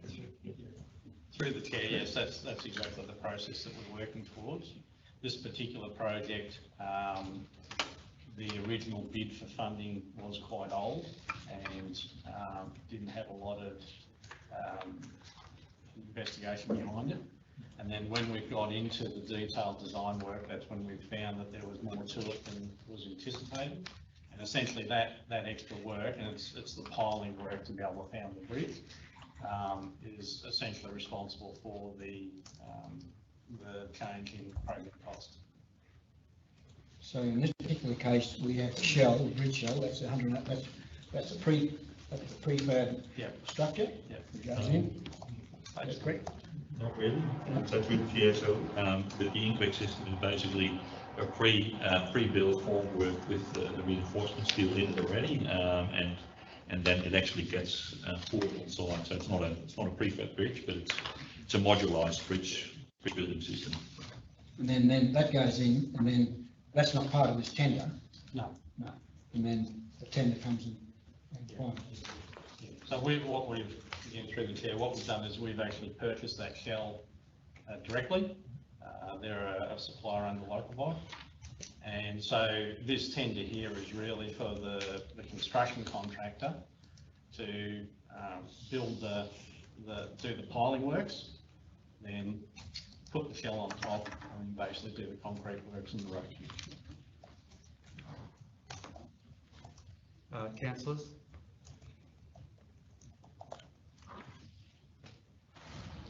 Those in favour of the officer's recommendation?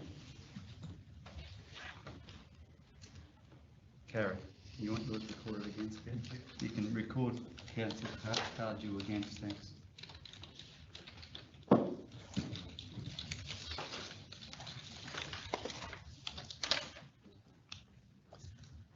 Item 12.7, use of Malanda Showgrounds by B-double vehicles. Do I have a mover of the officer's recommendation? Councillor Clifton and Councillor Billman. Secondly, Councillor Clifton. Thanks, Mr. Mayor.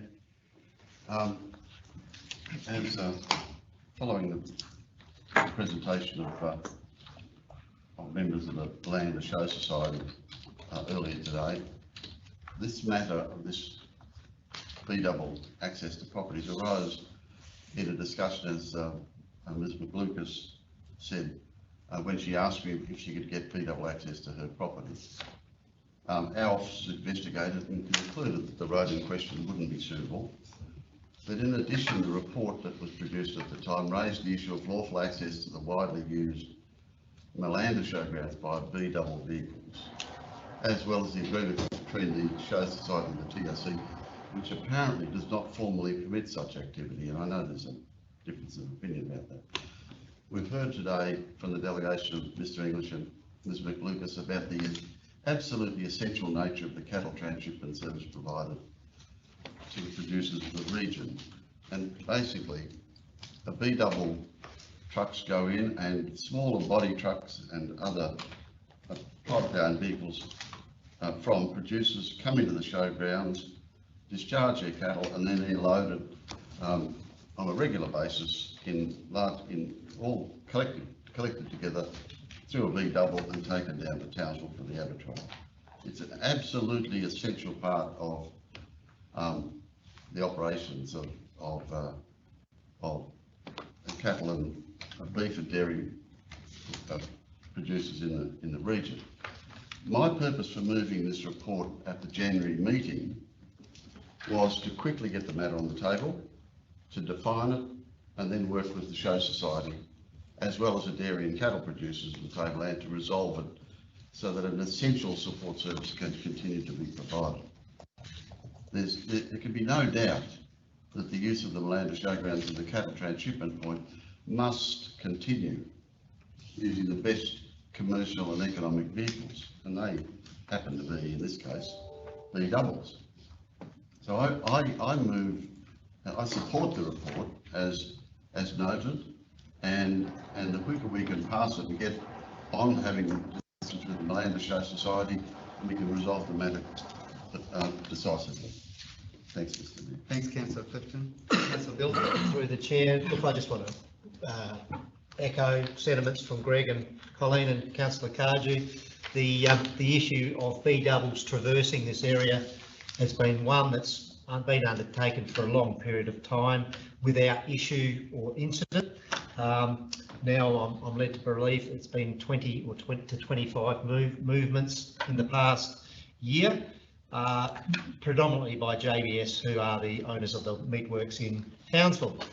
The infrastructure that is at the Malanda shows area it is perfectly provided to allow for the loading and unloading of stock, be it dairy cattle or the other cattle, in a safe and a secure manner, rather than undertaking these things out on roadsides and whatnot. So I think it's imperative that we continue to allow this to happen, or maybe not allow us to work, but we need to legitimise the practice in a lawful way. It's the community have rallied, and there's no doubt the importance of this procedure as it is currently taken.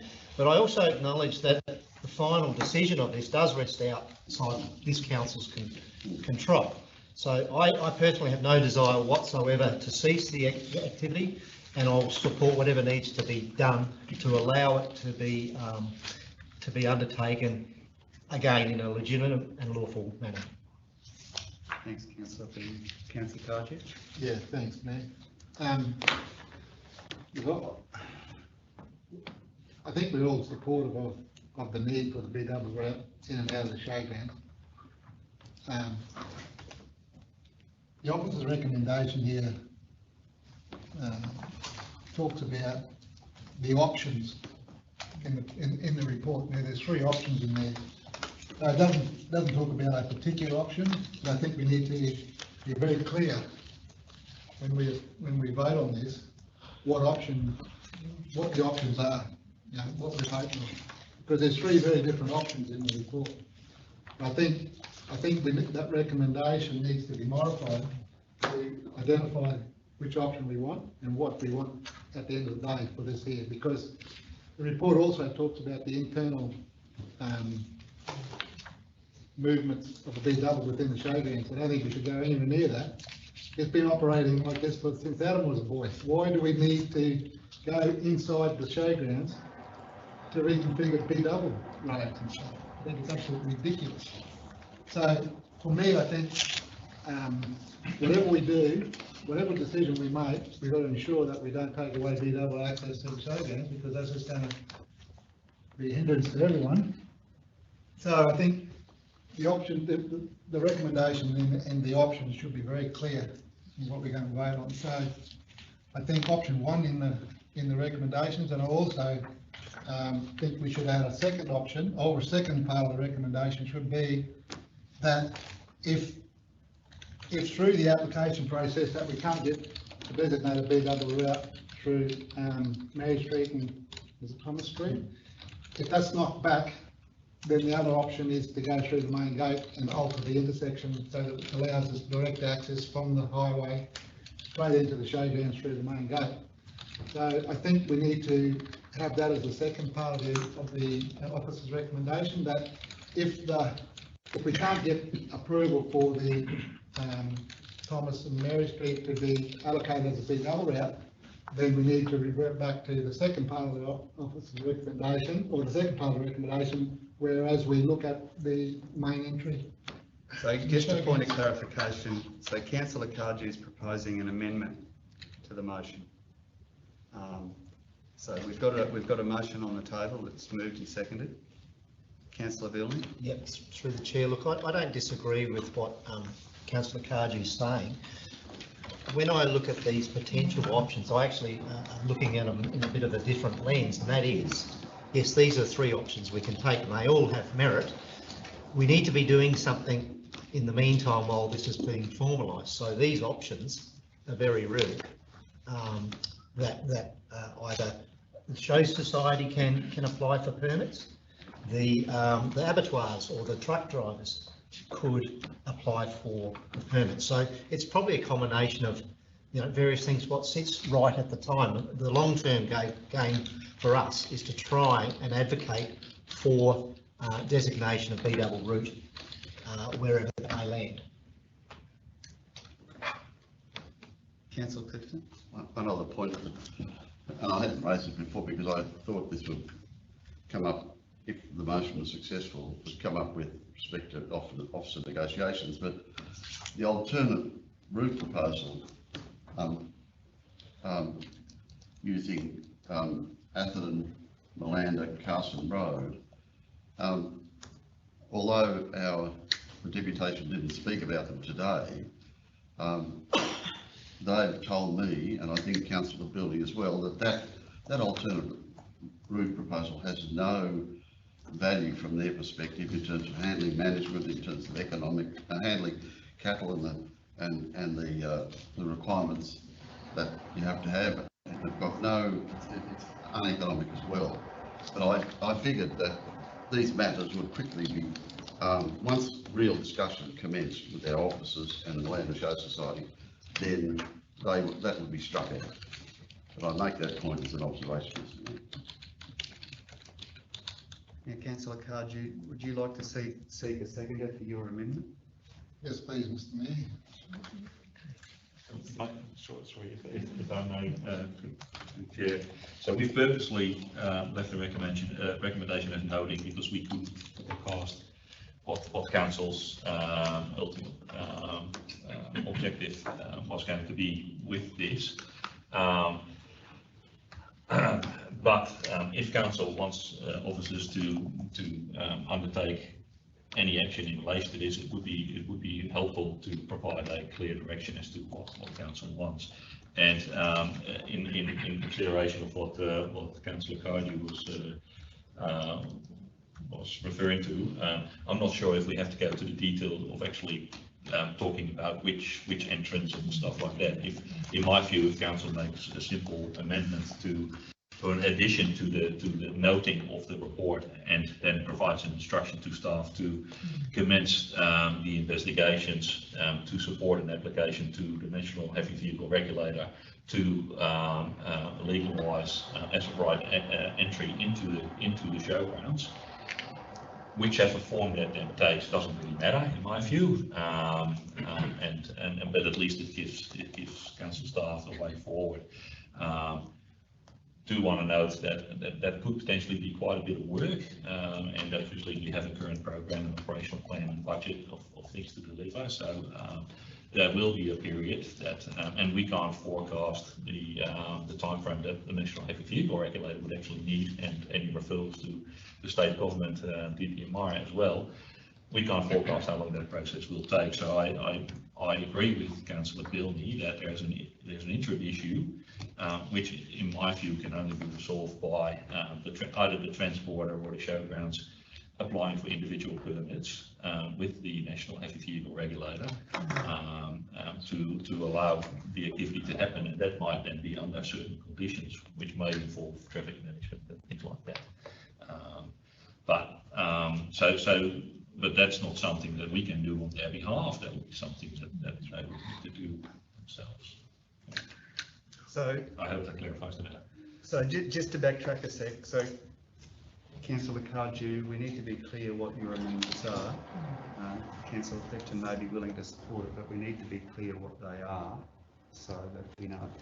All right, so number one, that council makes application to the what do they call it? The National Vehicle NHVR people to secure to get that designated road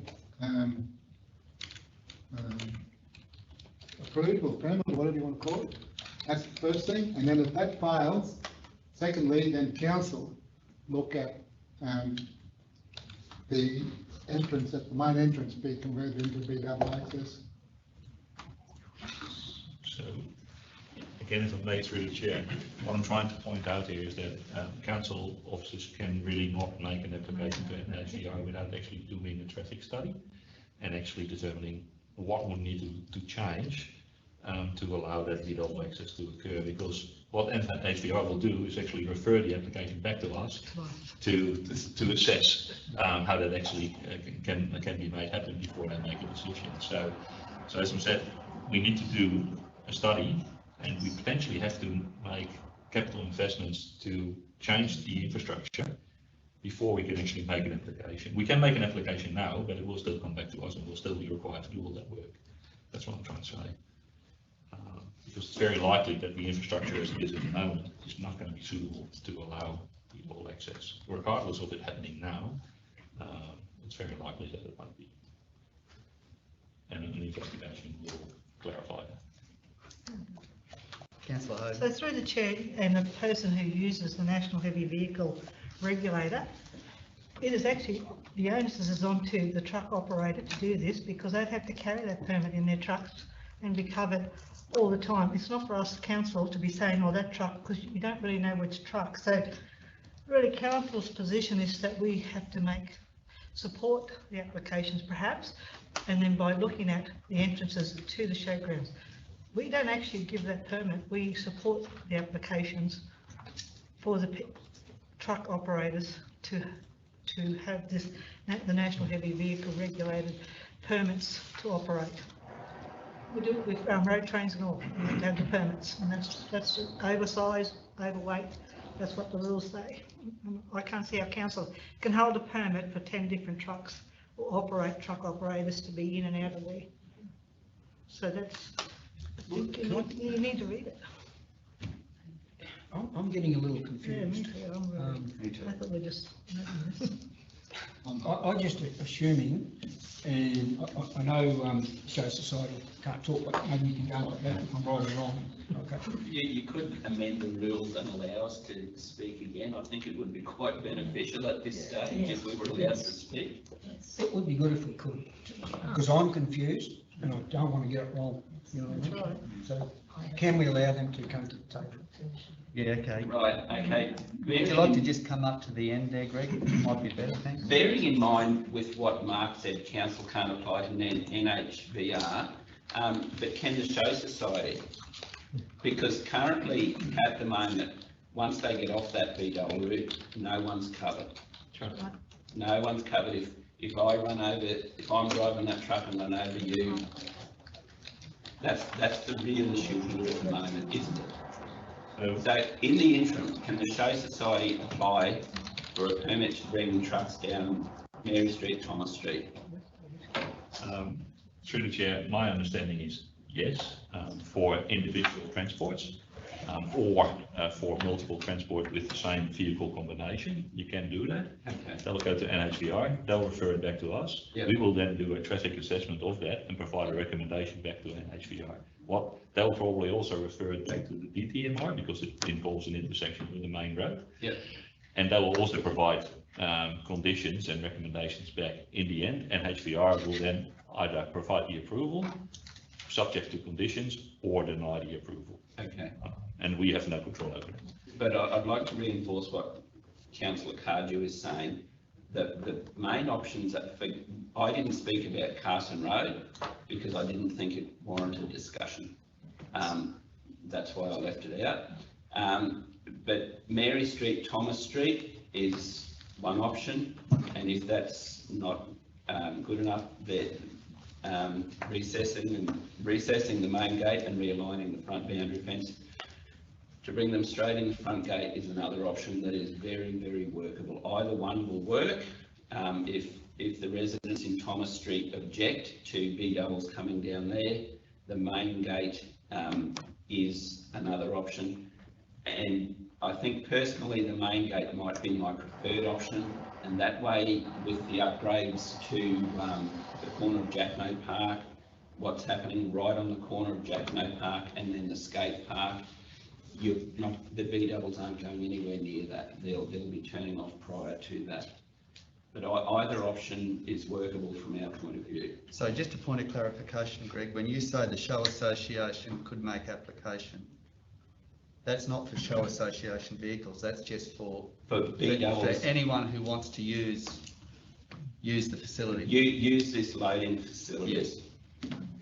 Yes. So And So a small subset of that would be movements for the show association during showtime, but then for the rest of the year, it's... I'm fairly sure we don't have any B doubles coming in there at showtime because they can't fit. At showtime, the whole ground is full. Yes. This is specifically for cattle movements throughout the year. B doubles bringing cattle in from southern Queensland or Victoria or wherever, and B doubles taking cattle out primarily to go to JBS and Townsville. So again, for clarification, if you apply for that purpose for specific transport purposes, you'd have to submit the exact B-double configuration of the vehicle that is going to access, because the permit will only be for that vehicle. So what council could do is basically do all the engineering stuff and apply to have the roads gazetted as off-right B-double access, and then basically any B-double combination for any purpose could use that roads, and that's what's currently with the other two roads that go behind the servo back onto the highway. They're gazetted B-double routes, so they're not only for specific purposes. So that's the two differences. So we can apply for a permit, yes, we can start that process, and as a council you can start doing whatever you need to do to formalise this. If council instructs us to do that through a resolution, yes. Excuse me, Mr. Mayor. I actually talked to the National Heavy Vehicle Regulator in regards to my issues before I went to the council to see if the council could do something, and they advised me that I could apply for a permit, which would cover, and just basically, when you want to truck cattle, we tend to use the same truck, your local guy, but sometimes you can't get them, so you have to go. So, you know, even if my truckie applies for the permit, I might not be able to use him. Yeah. So I could ask to apply for the permit, they suggested, then it would go to council for approval, but they did advise me that I would be liable. I would be holding the liability, so the show needs to be aware of that, and public liability insurance, I imagine you have. So yeah, so they were, that was all within reality. Someone can apply and then different trucks can use it. JBS, they tend to use WW Transport, but they just hire WW to do the job. So, you know, sometimes they can't do it, they might get another truck. So yeah, there's too much variation for the trucks to get the permits, and they don't want to do the work. You know, they'll just say, no, don't worry about it. So yeah, the sensible option is for the show to apply.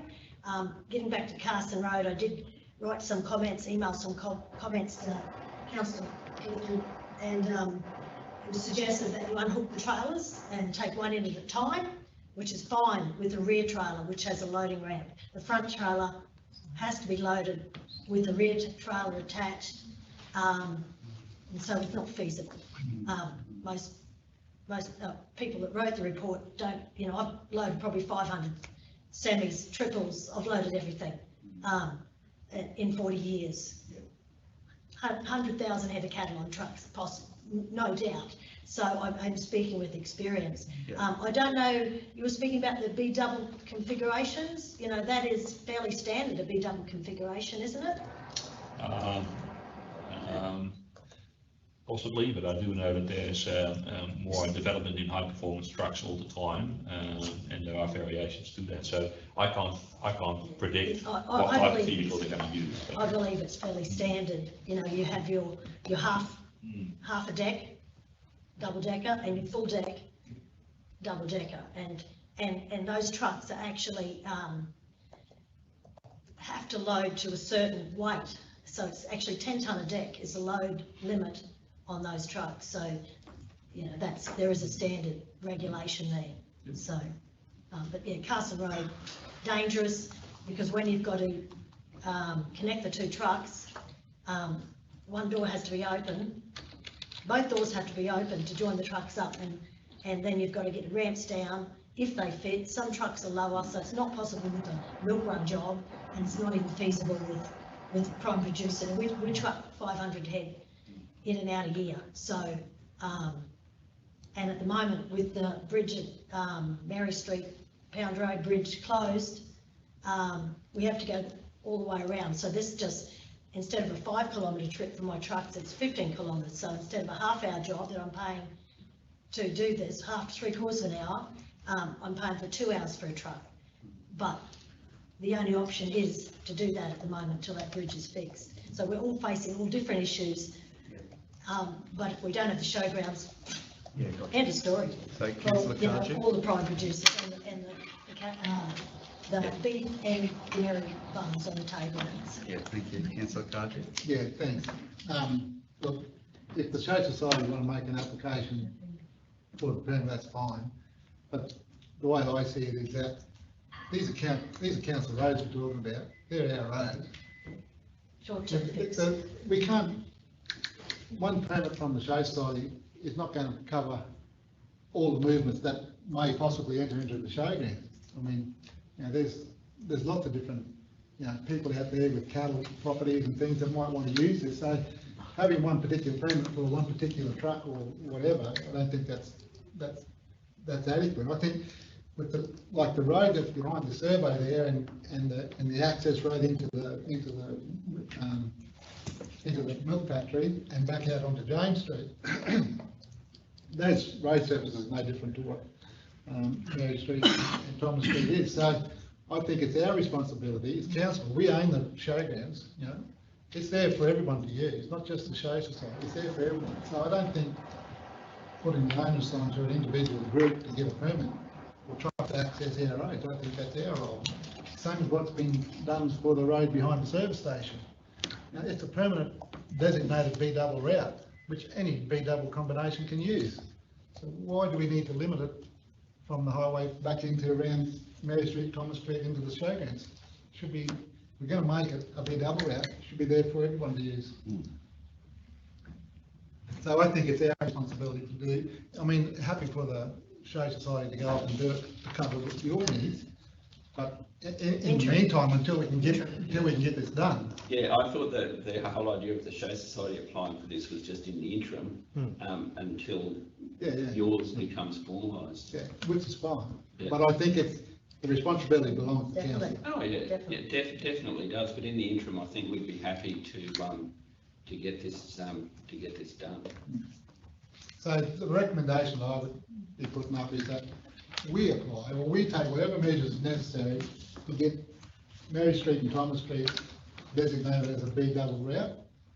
If that fails, then we look at going through the main entrance, modifying the main entrance to allow B-double access into the showgrounds. Two things, two parts of the recommendation, quite simple. So can I suggest, again, sorry, and I'm not sure if I'm out of line or not, but can I suggest that that we put a recommendation up for council just to investigate the infrastructure adjustments required to have that road gazetted as a B-double road and take a report to council, because there could be significant council investment required. I just don't know. It might be nothing. It might be a very simple exercise, but there might be some significant changes required that are binding council to some significant expenditure, which is currently not foreseen in any budget, before we actually make an application. Yeah, look, I think that's a good suggestion, Mark. We need to know if there's going to be a budget required, a significant budget, in terms of capital works. We need to know for sure. Can I have some word?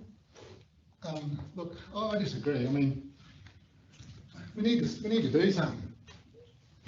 Why don't we just go with this, get it done? If we can't do it, then bring a report back with the findings. We're trying to make decisions here, and we don't know what the information is. You know? So if we just start with this, something to work with. I'll go to Councillor Building. Yeah, through the chair. Look, I still just want to reiterate options 1, 2 and 3. They're all encompassing. We can use any one of them at any given time, depending on what the circumstances is. But do you think that option 1 up there covers all those options, though? No, I think it's more expansive in the report, to be honest.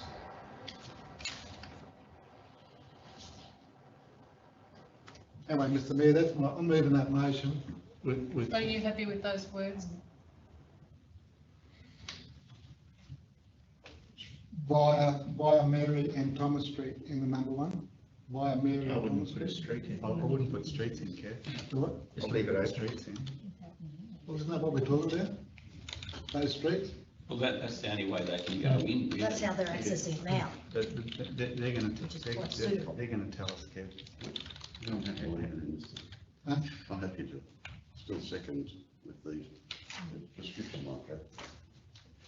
With the names on there? Yeah, well, Yeah, I mean- as, if I may, Mr Mayor, as it will quickly emerge that option one is viable or not viable, and we move to option two. It won't hurt to put the names in. Yeah. And then option two, if through the application revision is not approved, then options to alter the intersection to allow access. Yeah, that's fine, I'm happy with that.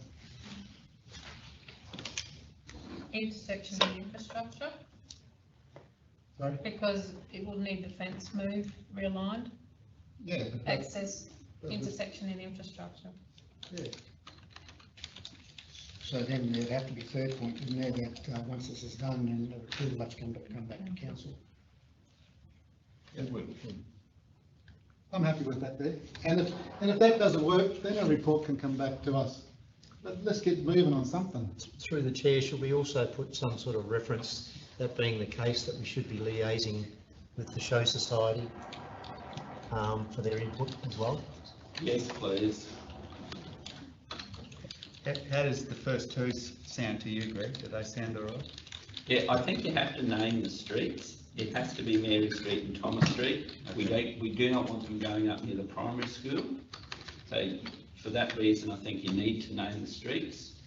I think it reads pretty well. You happy with that, those words, Kev? Yeah, that's fine. Councillor Clifton, you happy? So we've got a Councillor Cardew's moving amendment. It's seconded by Councillor Clifton. Final call? No. Those in favour of the amended motion up on the screen.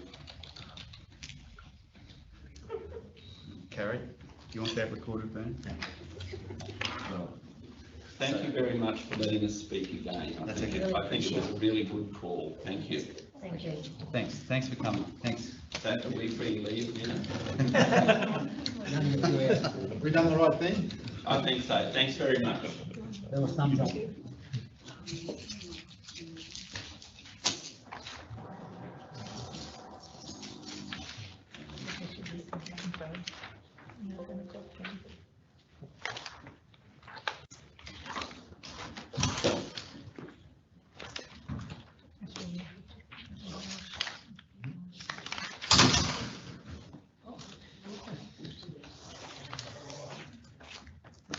Right. 13.1, Financial Report, January 2022. We have a mover of the officer's recommendation, Councillor Hodge, seconder, Councillor Clifton. Councillor Hodge. Yeah, just a couple of questions, please. Just on the capital expenses, we just opened. Just tell us what that is. Oh, page 180, no. On the very first page, we've got capital expenses. Yep. On the operating house. Are the capital expenses on the income statement? No. Yes. Yes. So the capital expenses that are sitting there are associated with the movement of assets. So it's either the sale or disposal of assets, which is a combination of, it could be with disposals of land, we've been asset value of that land, and we've been selling vehicles. We've come to the end of the life with council and we've sold them on. So that line indicates both the expense of removing that asset, so writing it value off our books, and also any revenue that we will receive, so sale of vehicles as such comes into that. There's only one other question from me. It's in the non-local suppliers. What's to do with slashing?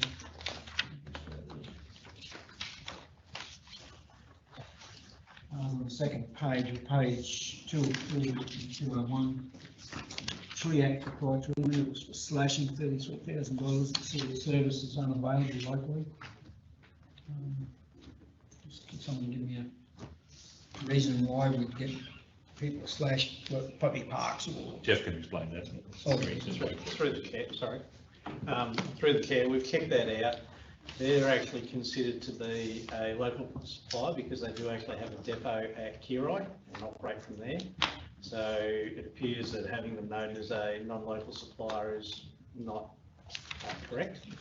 And they were actually engaged through our occasional plant hire process. Currently operates. So through the chair, the issue is that sometimes the billing address for the invoices is non-local, and yeah, just. Yes, so if I can just clarify that the reports are run based on system information, and sometimes the payment office, sorry, I'll remove that for a moment. Sometimes the address that we pay is the regional or another location other than the shop front or the business front that's here. So all the information from here is based on the determination of local or non-local is based on the address that we pay. We don't necessarily have record of all their different office locations. Thanks, Eric. Thanks. Councillors, any more questions on the financials? No. Councillor Kaji? In the list of non-local suppliers, Mark, this one might be for you or Jeff. Line marking, $27,000 for line marking. What line marking? That's the line marking, sorry, through the chair. That's the line marking required for the finalisation of the reseal program. Of the what? Reseal? The reseals program. So all those reseals that we've done for this financial year are yet to be line marked. So that's the winning quote. So we've gone to quotes. That was the lowest quote received out of 3. And there's actually no local supply for that service within the Tablelands footprint. So this line marking, that's all on those resale roads, resale? Yes. So that's the edge line, is it? Edge line, centre line, whatever was there, basically replacing what was there beforehand. Sorry, stop and midway lines in intersections, whatever. Do we have our own line marking machine? Not a big one for the road, but a small one for car parks and those sorts of things? Not that I'm aware of. Do you know one? No, I have to take that on notice. I know that we had one, but we hadn't utilised it all the time, and we just don't have the staff and capacity and actually competency to do that in-house. Councillor Clifton? This line marking is line marking that we added at the last capital budget review. We added line marking. That's the one it relates to. We added variance. The variance to a budget, to a capital budget. This is, if line marking wasn't included originally, but then it was included. That's the line marking. So this is actually part of, sorry, excuse me much. This is part of the overarching resale program. So that was the item that had a significant budget change in the capital budget review. Yep. And this line marking was included to that updated estimate for the whole of that program.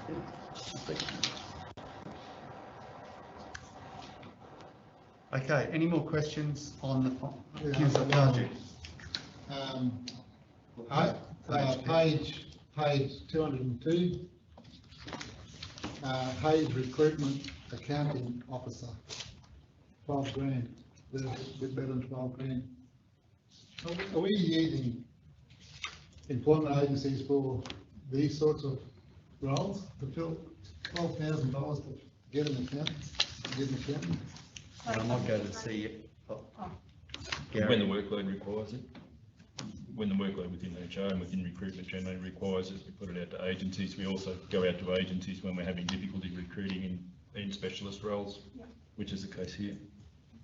So if I can extend on that a little bit further. So getting skilled qualified accountants is a difficult process. So I have tried internally through our TRC advertising applications and haven't had much success. I've had no qualified applicants, no prior finance experience, just weren't getting the stuff through. So this Hayes agency is a specialised service for accounting type positions, which we've had great success. Thanks, Annika.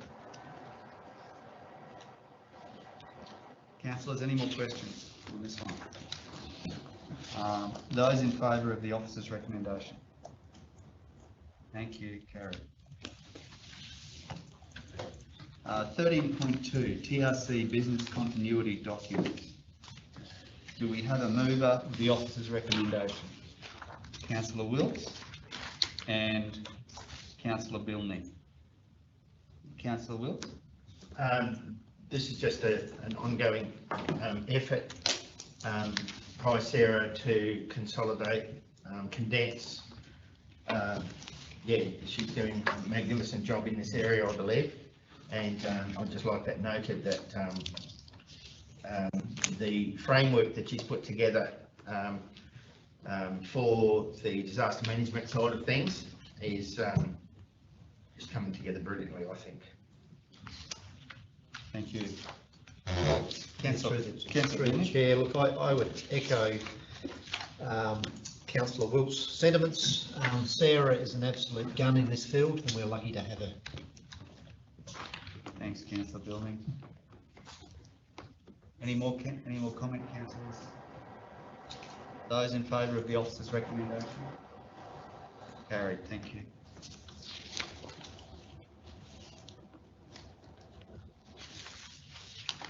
(14.1). We've got a notice of motion from Councillor Clifton regarding TRC advisory committees. Councillor Clifton, would you like to move your motion? Yes, I'll move. Do we have a seconder for Councillor Clifton's motion? Councillor Hodge? Is it appropriate at this point in time just to add in number 10, the Natural Asset Management Advisory Committee? That one's doesn't exist yet. It doesn't really exist yet, but perhaps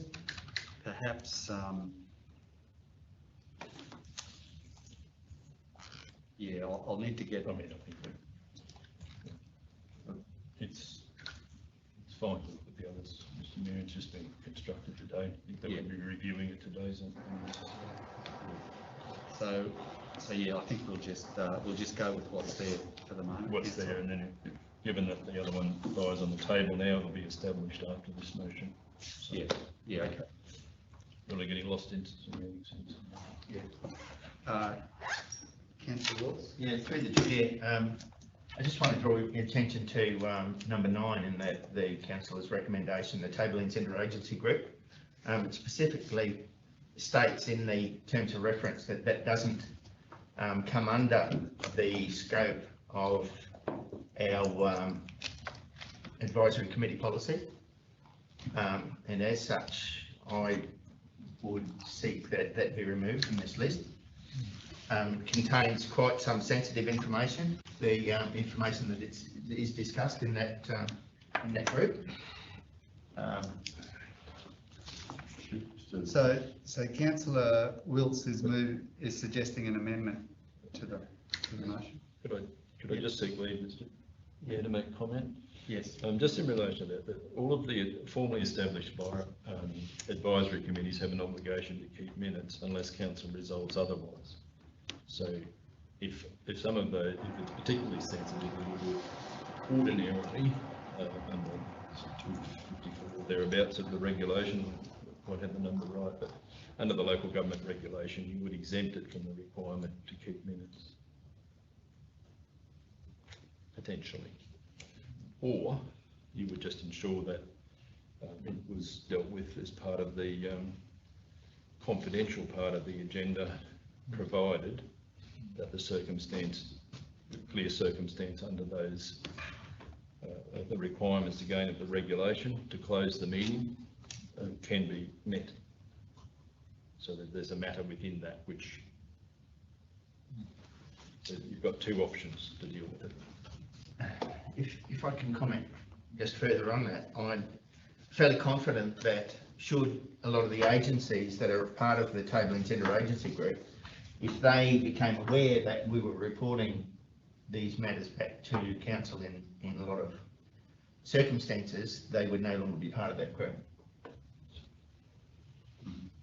Then it would be prudent to exempt them from the requirement to keep minutes. You need to be formed that you can't have an advisory committee that doesn't keep minutes unless you empower it not to keep minutes under the regulation. Councillor Clifton had a question. Well, no, what I was going to say is that in my presentation, I discuss the issue that I would be happy to amend in or out any other committees that councillors thought should be out or should be in. And I was going to offer another very minor amendment, but and that was in the recommendation where it says, and further that draft terms of reference, well, I was going to, most of the terms of reference actually exist.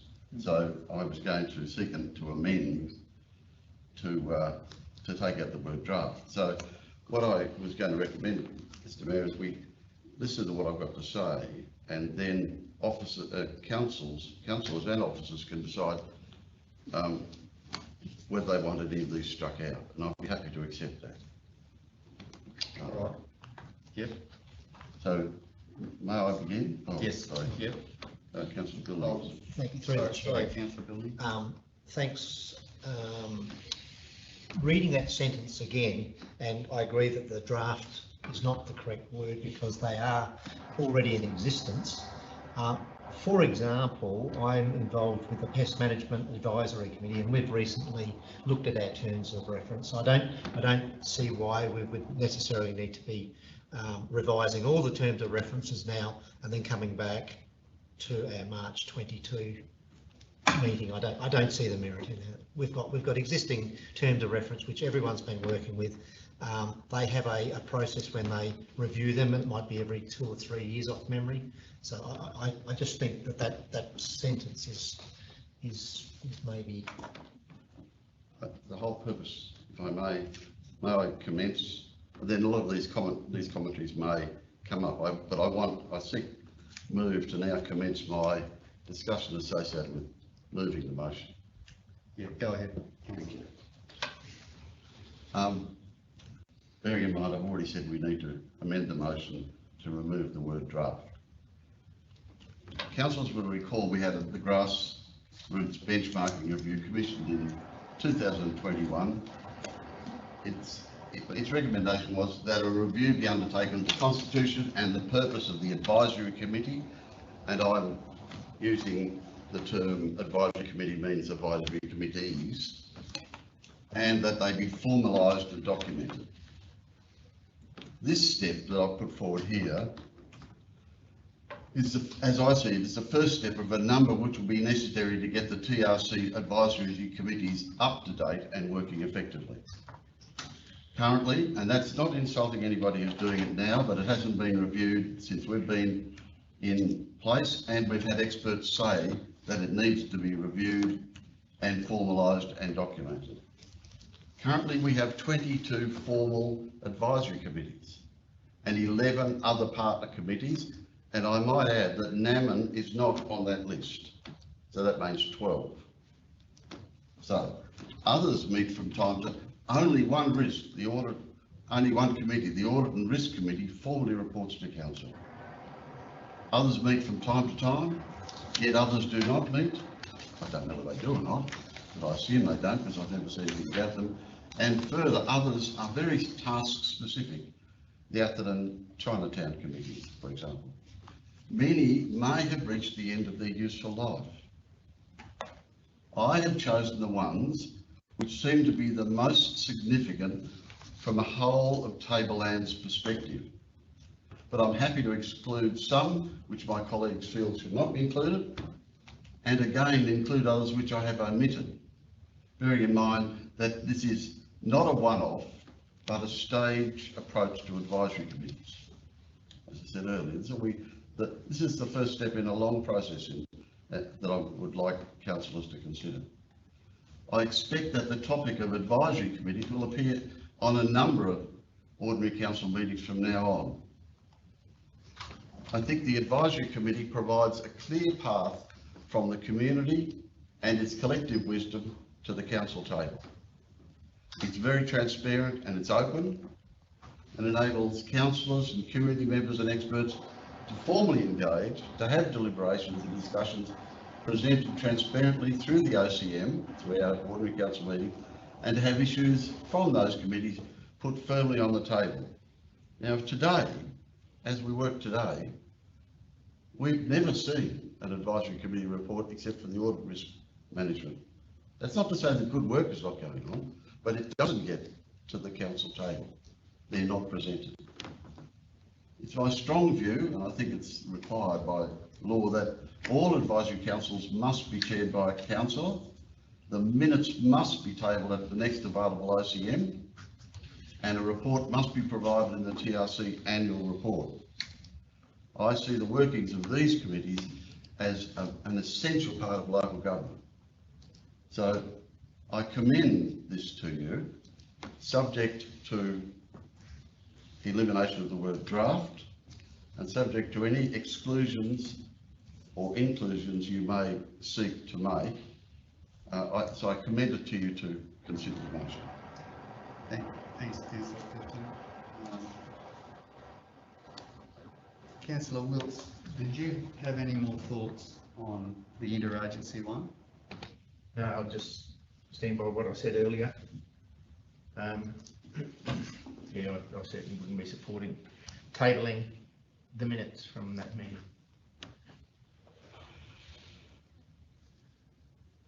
Councillor Cardew? Well, it's easy, we just take 9 out. Yeah, that's what I asked for before. It still doesn't address, and I'd have to look at the history of the matter as whether or not we have formally exempted that interagency group, or if it has an advisory committee status. It's been set up by resolution of council under the regulations. Then it should specifically be exempted from keeping minutes. If you don't, then it has to provide minutes. So we just need to go back and have a look at that, the history of that, and do that outside of this process, if you like, if you want to remove it from that. But that still has to be made clear at law. Hillary? I could just add something through the chair. So we just as a general comment about committees that operate across the organisation, we do have committee updates in the annual report. So that is reported. We do have reports that come to council around, rate of grant, allocations and those sorts of things. So there are reports that do come. And it might be a more useful direction to officers to ask us to actually review committees that exist across council, identify those that fit the definition of advisory committees, and review terms of reference and reporting process to make sure that it actually meets requirements and the intent that has been set out here today. Some of the committees that we have across council, as noted, might have very specific like the gift fund and those sorts of things, very specific purposes, and the reporting is aligned with those very specific purposes and timeframes. So it might be a better direction for officers to review the full collection, if you like, identify those which fit the definition of advisory committees, make sure that the terms of references appropriately reflect the intent of those committees and the reporting requirements, and that we should tidy it up perhaps from that perspective. So we've got a couple. So Councillor Clifton's trying to achieve. Well, what am I trying to achieve? Sorry, I said what I'm the general manager. It's just No, I think this is a start, and as I said earlier, if this is successful, we'll go to the next step. We need to review those things, and I'd be very happy if there was the offer of a workshop or something of that nature to go through. I don't particularly want to take up a great deal of officer time. But my whole aim of doing this is to bring advisory councils into the modern world. It's already been identified that it should be, and a workshop, any input that you want to have would be wonderful, because there has been no input for a long time. Through the chair, if I might then take into account the comments that the CEO made about checking the internal legalities of whether that is exempt or whether it's covered by the policy or whatever else. I think that's an excellent suggestion, Helen. So, councillors, I'm not really sure how we should move forward here. Councillor Clifton? I'm moving an amendment that the word draft be struck out and that number 9, Tablelands Interagency Group, be removed from the list. Okay, very good. So we'll just go to Councillor Hodge was the original seconder. So would you be happy to support the amendment? Yes. Yes.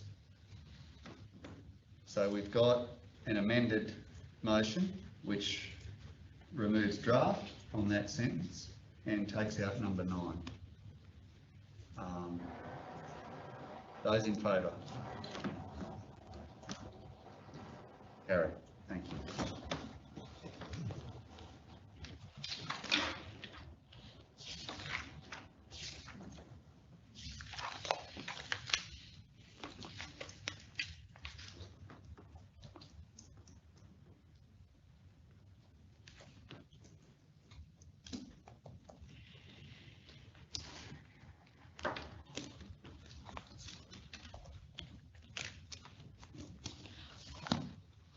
Would councillors like a break? We'd like to have a break before we go on to these last few. Yeah. We haven't finished this debate on this one, have we? Which one? We've approved the amendment. We haven't passed. The amendment becomes a motion. Yeah, we haven't passed a motion, have we? Yeah, we did. We did. We voted on it. I'm sorry, I thought it was the amendment. Yeah, the amendment was the motion. Once we amended it, it becomes a motion. So yeah, so we removed draft and we removed number 9. See, that was the amendment. Checking, that's serious too. Why don't the amendment? Amendment then Comes in, then you have to vote on the new motion. unless the amendments are minor, they're agreed to by the mover and seconder, in which case it's not required to have a formal amendment, but we did have a formal amendment, so we should now have a subsequent motion to adopt. Okay. It becomes in essence the same. So the amendment is we remove number 9 and the word draft or whatever it was, and then the amendment now becomes a motion. The motion's now put before the council. Those in favour of the amended motion? Thank you. Sorry, Mr. Mayor. No, that's just Technical.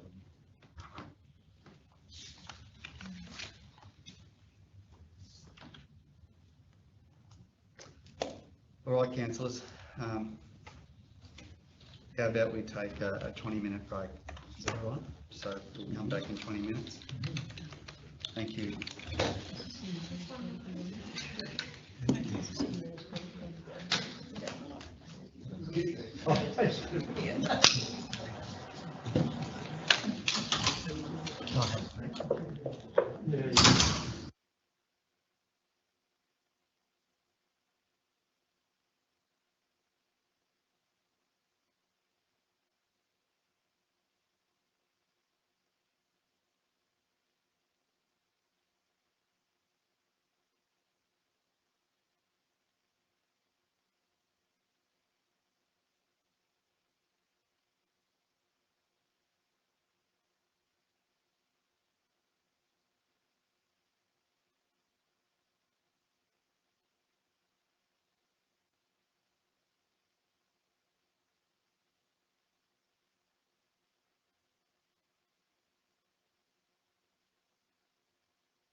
Thank you.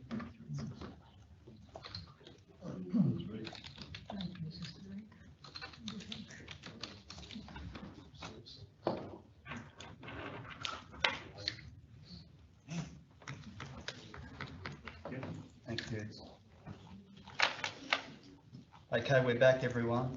12:28. We are up to 14.3. Councillor Clifton has a notice of motion, Younger Borough Men's Shed. Do we have a mover, Councillor Clifton, and a seconder?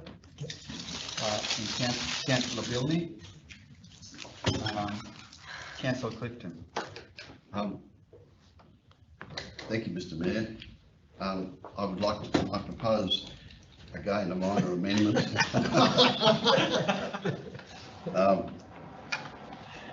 In view of the removal of the withdrawal of the motion about repeal, I now in line 1 propose an amendment which says the line should read, Council resolve to commence negotiations for the tenure of the premises. Got that, Jackie? I was taking out the word lease. Take out the word lease, commence negotiations for tenure of the premises.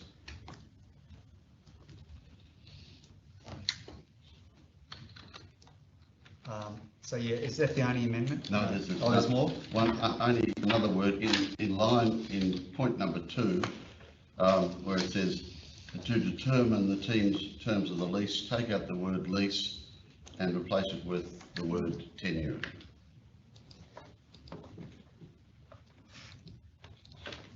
They're my amendments. Okay. Councillor Bilney, are you happy with those amendments? Yes.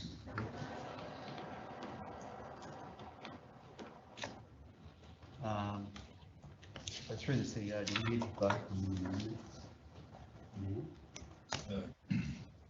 Or are they? No, if the majority accept it, then well, you could actually accept it as a minor change to the notice as issued. Right. Remains essentially the same. Yeah. But it's a minor change to the wording. You can agree with that, Mr. Mayor. So I'll agree that the amendments actually become the motion now. Is that all right? Yeah. Okay, Councillor Clifton. Thanks, Mr. Mayor. The Younger Borough Memorial Hall has been a significantly underutilised ageing asset for some years, and in July 21 we took the decision, subject to usage over the forthcoming year, to take action to remove the building. Apart from weekly bookings by a local church group, the hall has remained significantly underutilised with few forward bookings. The church group has now left the hall and their services are held elsewhere, and there are no other regular bookings at this time apart from the Younger Borough Men's Shed for the Memorial Hall complex. As you heard this morning through deputations, a group of local men have recently formed and registered the Younger Borough Men's Shed and affiliated with Men's Shed Australia. They want to open discussions to seek a level of tenure over the Memorial Hall for the purposes of a men's shed. They have indicated that they will undertake all maintenance of the premises during the their proposed tenure. Councillors have heard the presentation and certainly would have formed a view one way or the other about the Younger Borough Men's Shed group. Of course, there are some reservations about keeping an old building and having some level of industrial activity, if you can describe Men's Shed as, because they'll be operating machinery, next to a sports area like the rec shed. But there is no master plan for the area, and there are no competing usages at this time. The TRC has neither plans nor budget items towards the future other than the top dressing of the grounds, as well as some tree planting and bollard placement, which will occur in this current financial year before June. I think the Men's Shed, as they presented themselves today, should be commended for their proposal. We did use the mantra use it or lose it. They referred to that today. And in my opinion, it would almost be a breach of faith for what we had inferred previously to refuse them some level of tenure. Now, I don't think that should be a lease. I think that other forms of tenure in the forms of licence may be desirable. I also think that it's widely accepted that the building, we haven't repealed the previous motions, the building still has the executioner's sword hanging over it. It's really a question of time. And with the repeal, with the existing motions about the timeframes that the CEO is to provide a report, an annual report, that is still in place. In the meantime, I think we could enter an arrangement to use for the men's shed to use the hall until we could discuss the wider issues of a more longer term suitable place for them. Thank you. Thanks, Councillor Clifton. Councillor Billman. Yeah, through the chair. This facility was originally identified in Council's reimagining strategy as being underutilised and surplus to requirements, and therefore subject to former discussions about its future. There was numerous discussions and meetings which led to the ultimatum of use it or lose it. The community has rallied to the cause and formed a men's club which will bring long-term benefits to the community, both in a social and mental health way, and also it will resurrect the building, which we cannot forget does have a memorial element attached to it.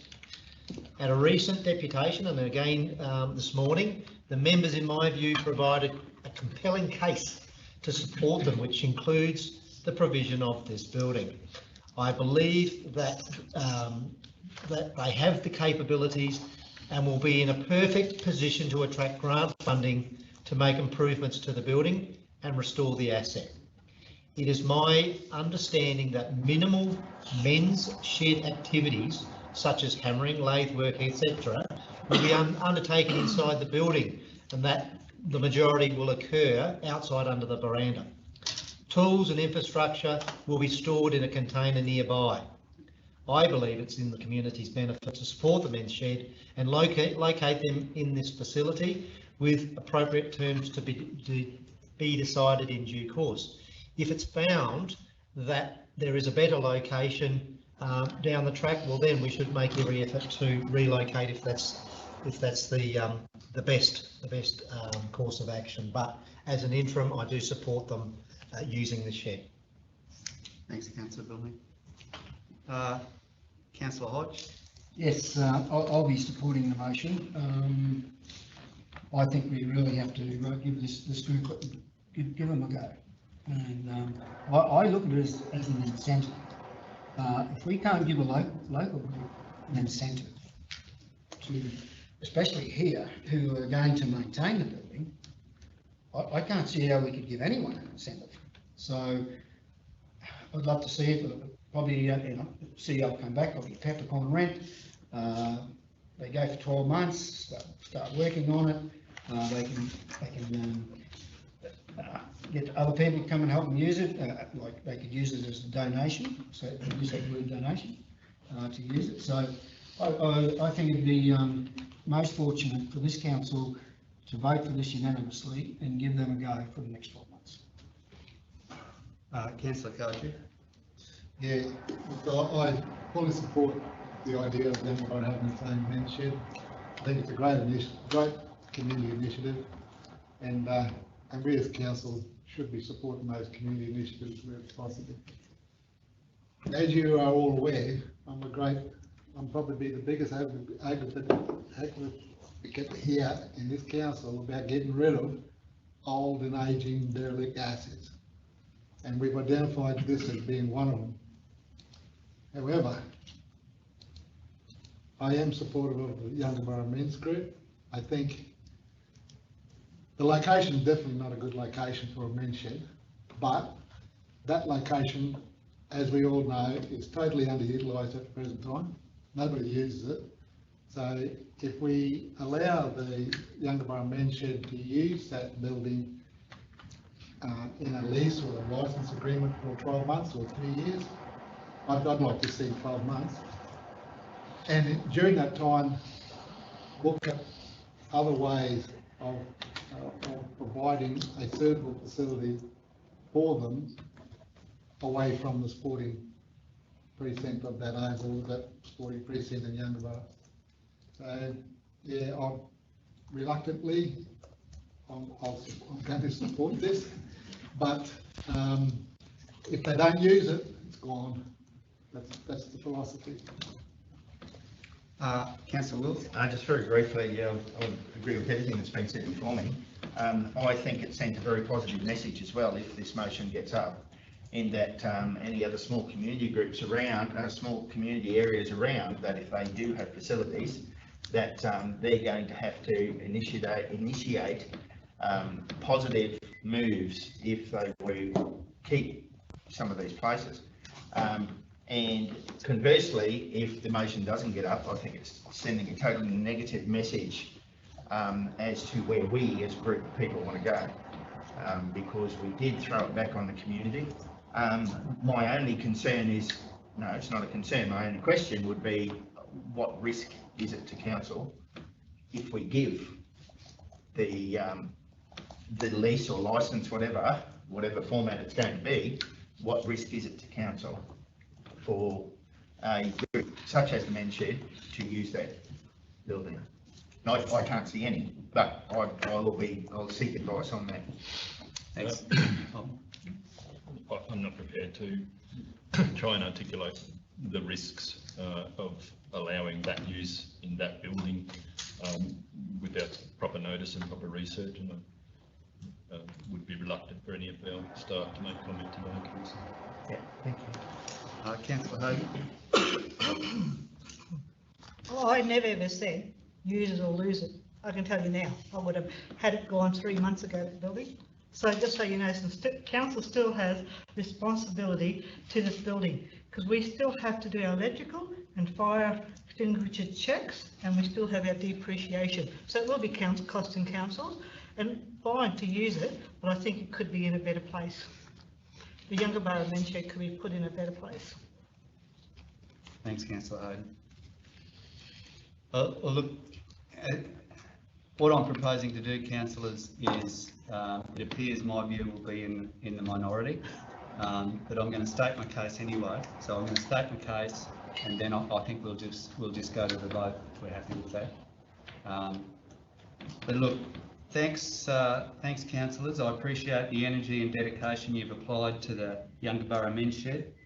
They are a highly motivated group that will do good things for Yungaburra, I'm certain of that. My argument today should not be interpreted as specific to the Yungaburra Men's Shed and their objectives. Rather, it's about preserving our existing sporting facilities. And just to follow up Councillor Hayden's use it or lose it, I mean, that was said, but my whole premise is we shouldn't be putting conflicting uses in the same spot. Anyway, I'll articulate that further. We need to take a step back to properly perform our duty as councillors. Our duty is to make the best possible decision for the broader community and for the kids and adults that use the sport facilities. One of the primary tenets as local government is the sober delivery of town planning as it relates to this matter. It's about the appropriate usage of the site. We currently have a sports and rec reserve with tennis courts, a multi-purpose undercover court and an oval. The proposal to now use the hall as a men's shed represents a clear conflict of uses. Councillors, I strongly recommend that you don't proceed with the men's shed, first and foremost on very sound planning and land use grounds, and secondly, we have a very old building best suited to demolition. We said that just 7 months ago. The building has asbestos in 5 locations, and council passing the building off to the Yungaburra Men's Shed or any other group, we don't absolve responsibilities or liability. Council's still completely liable. This has been proven in the courts in other jurisdictions. No work can be done without all the relevant approvals, certificates, and council will be obliged to be right in the middle of this because we own it. And I remind councillors, this is a very long way from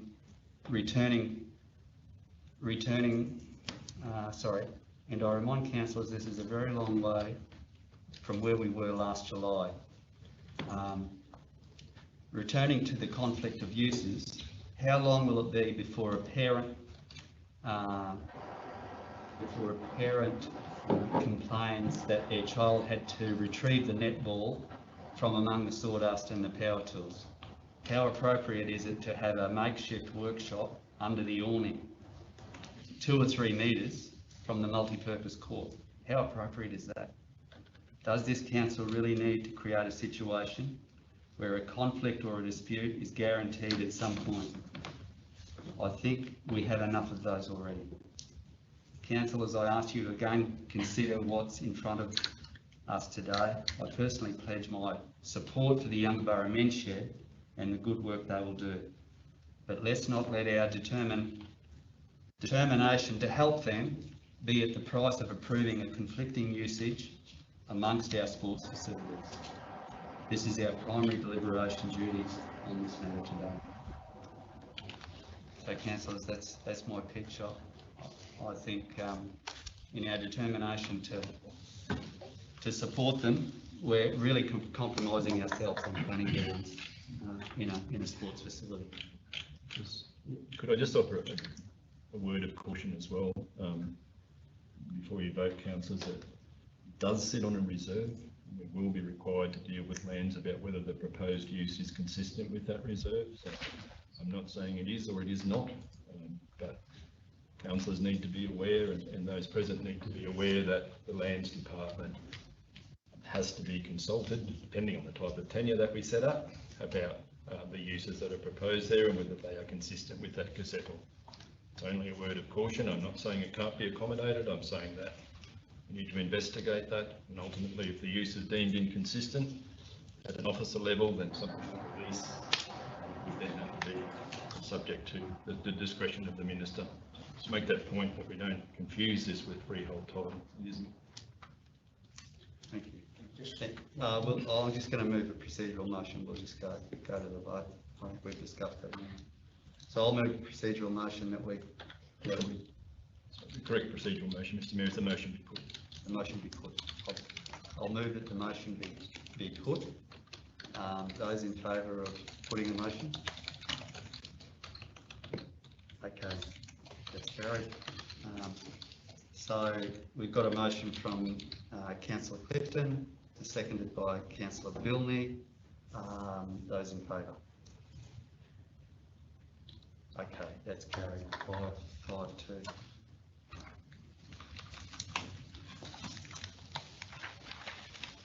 All right, item 14.4. We've got a notice of motion from Councillor Hodge, Lakeside Caravan Park. Councillor Hodge, would you like to move that motion? We have a seconder for Councillor Hodge's motion. Councillor Clifton, seconded. Councillor Hodge. Thanks very much, Mr. Mayor. I probably should have done this 18 months ago, but it is what it is today, as far as the caravan parks go. Now, this is to do with the Lakeside Caravan Park only. The Lakeside Caravan Park dynamics have changed.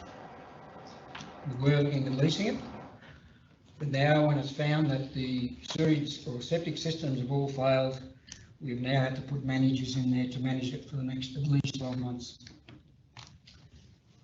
As well, it is probably most likely that we will have to spend probably up to at least 1.5 million at least for sewer. There's an email from the CEO stated that we won't get a licence for a septic, that just won't happen. So there'll be no doubt, most likely, until the budget's passed, that we'll have to spend that 1.5 million. That's 1.5 million is of ratepayers' money. Now, taking that into consideration, I believe that we need to get better advice on the operations of this caravan park, or tourist park, if you want to call it that, because it is the most valuable piece of land that I believe in the TRC. It is very, very important, and we have to make sure that we make the best decision on whether it should be managed, leased, developed, sold, or whatever going forward. And from my experience with the Big Four here, the owner there, some 12 months ago, they put me on to Dunedin Tourism, who I've been talking with, trying to get the best advice that I could. So the move is for Dunedin Tourism Management. As you see, they're very experienced. In one part of it says since 2010, their main focus has been our lease park in New South Wales and our management contract with the Noosa Council for the Noosa River Holiday Park. And it is one of the most recognised on the East Coast in terms of not only occupancy, but turnover. As well, he would like to, in addition, he says, would like to draw on the extensive experience of Mr. Richard Adams as an external consultant. Richard has 30 years caravan parks industry experience with his role as executive manager of the very successful Tweed Holiday Parks Group and as the manager of business and economic development for the Tweed Shire.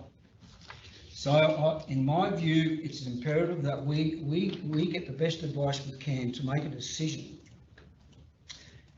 Now, I'll draw something to you, like an example would be if you sold a property and you made $100,000 and you thought, well, I've got $100,000, I'm never in the share market, I might go into the share market, right? Well, I'll tell you one thing you don't do. You don't go down to the young bank teller and ask for advice on the risks, on the share markings, how it performs, what sort of growth you'd like. You go out and get advice. And it's in my opinion, and this is nothing against our staff do not have the experience in management of tourist parks or in this sort of business. This decision is very, very important, and I think we need the advice. Now, we're checking to see if they're with local buy, but they tell me they are, but at the moment, this is only to bring them up to the FS and that, to look at the site and go away and come back with a costing for that advice on how we can proceed. So it will come under the 5,000 procurement policy, so I don't have a problem there. So other than that, I hope that everyone can see that this is a very, very important decision that we're going to make on the Tinaroo Peninsula, and we really need the best advice we can. And when I get advice on finance, I go and get proper advice. I just don't talk to anyone. When I do planning, I go and get the best advice I can. So in this regard, in my view, we need the best advice we can to inform us. And there's lots of things that are wrong out there. Well, you know what, I'll leave it at that, thanks. Just correct one thing, we have at no point suggested that the septic systems are failing. They may require careful management, but I don't want to delve any deeper at this point. Just say that they are operational at this point. Yeah, and look, the other thing before I hand off to someone else, I just want to clarify, it's always been my knowledge, Councillor Hodge, that we had to upgrade the sewerage to, the park was never going to be able to be advanced until the sewerage was done. That was known to us back when I was on council last time. So that's not a new thing, and it was, it's not something that can happen overnight. No, it's not. Okay, I'll just hand over to other councillors who would like to talk. Through the chair, I feel this motion is a little bit premature at the moment. in my mind. We've just engaged a caretaker. We've got a period of 12 months to 24 months, or it may even be longer.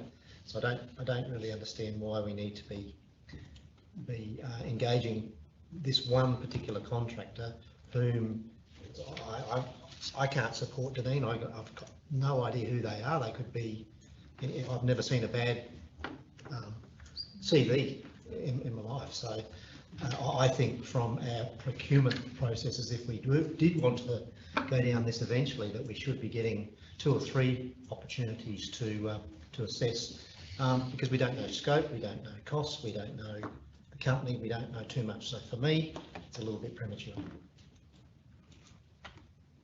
Councillor Hayden.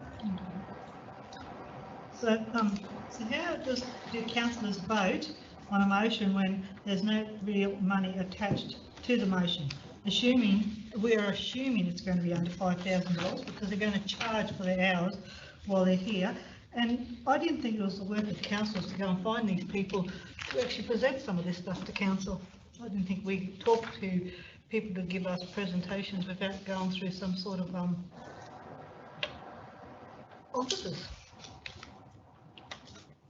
Councillors?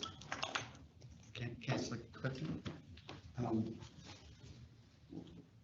I've been on the council 2 years, and one of the first things that we discussed was the disposal of the caravan park. We took caravan parks. We took clear decisions that the Tableland Regional Council was not in the business of running caravan parks. There was a lot of publicity at the time, and they were, according to the figures given to us, they were making substantial losses, and those losses were coming out of ratepayer funds. What have we been faced with since that time? Well, I know that Councillor Bildy has asked, and I know that I have asked numerous times, but have never seen a proper profit and loss statement for those caravan parks. And with respect, Mr. CEO, I know that they are coming our way, and I know that we hopefully will have a full analysis. That brings me to the point, though, I make of time. We're 2 years down the track, and we are about to see our first profit and loss statement. I think the point is really well made by Councillor Hodge, and with respect, that we don't have expertise in our collective organisation to either identify or provide these sorts of things. We need outside expertise. I support, it may seem unusual, it may seem it is only allegedly less than $5,000. I note that it's only that the Chief Executive Officer, so we naturally rely upon Mr. Reinhardt's judgment in this matter. We're not authorising the spending, we're authorising him to be authorised to engage. And if he thinks it's that it's inappropriate to engage these people, well, he will tell us. But I think it's an essential step we must take. Thanks, Mr. Chair. Councillors? Councillor Wills? Yeah, through the chair, I have to agree with Councillor Clifton. I think the timing is what it's about, or the length of time is what has led to this discussion here today. Yep, we've appointed new management to the caravan park at Lakeside for 12 months or 2 years, whatever it turns out to be. But all that's doing is pushing time further out. We need, in my submission, we need advice as to which way we should go. If it turns out that the CEO decides that this isn't the right path, we'll so be it. But to me, we really genuinely need to consider getting additional information, whether or not we keep it or which way we go with it.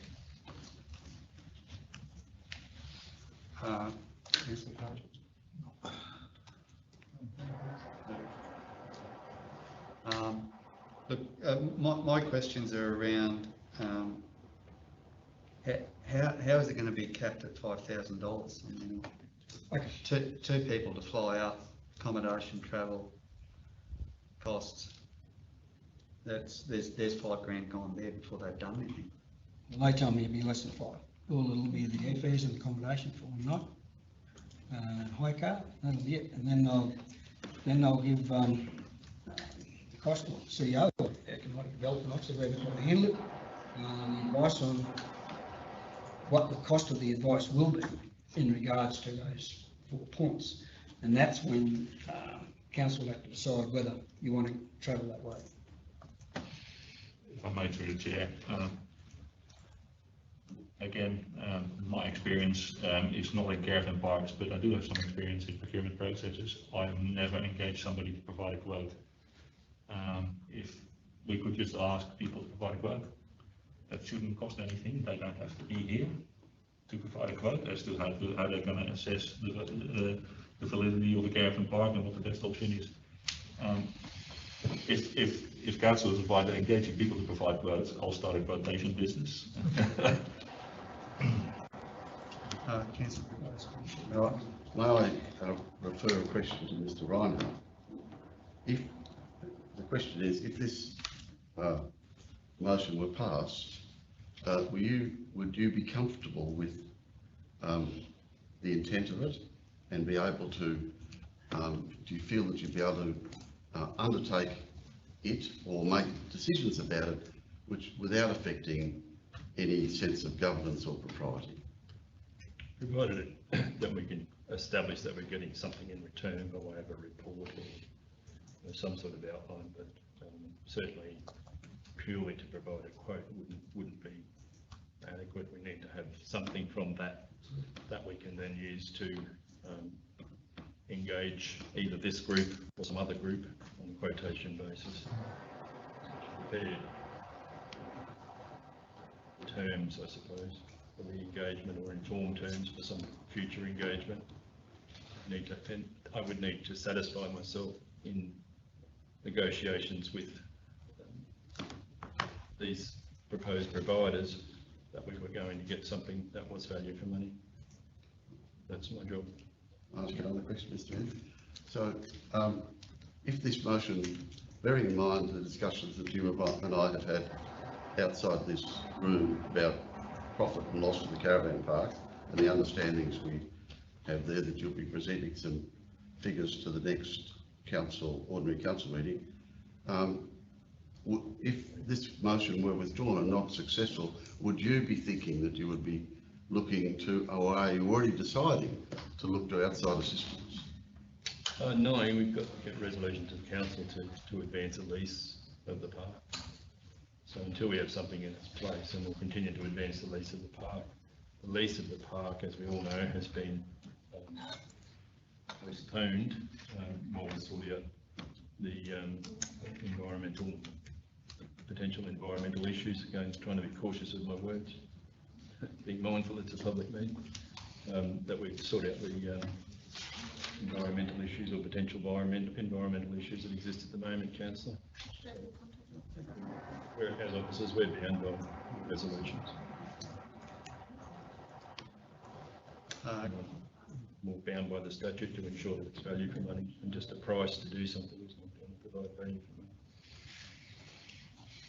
money. Yeah, the point is, in their view, for them to provide advice, they need to have a look at it. They need to see it. They need to see what condition it's in, and whatever, and look at the whole thing in context. So, but anyway, it's up to the council. If you want to continue the way we do, so I'm authorised to engage them and instruct them.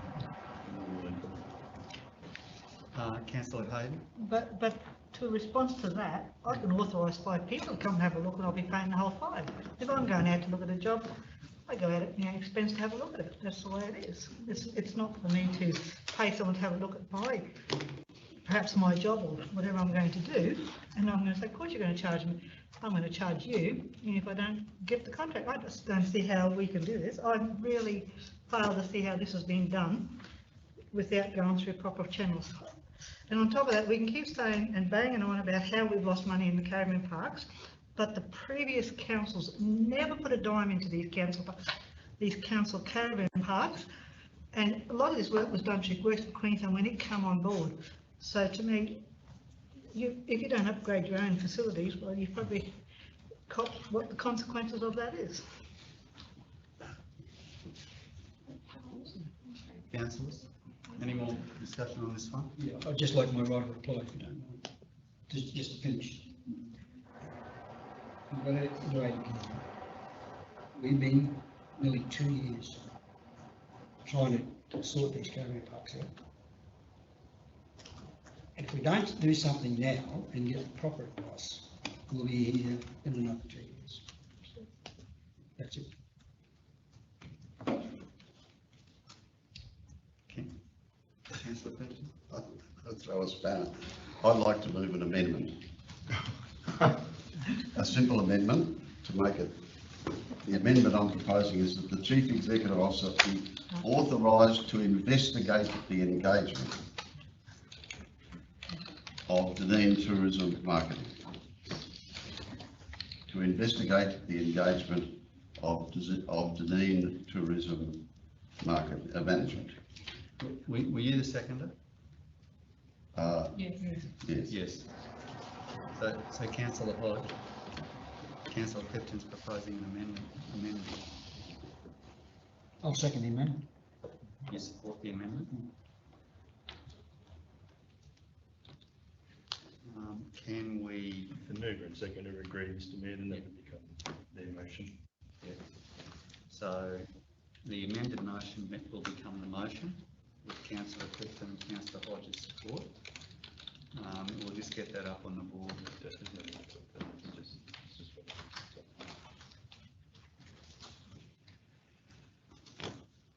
Engage. Oh, sorry.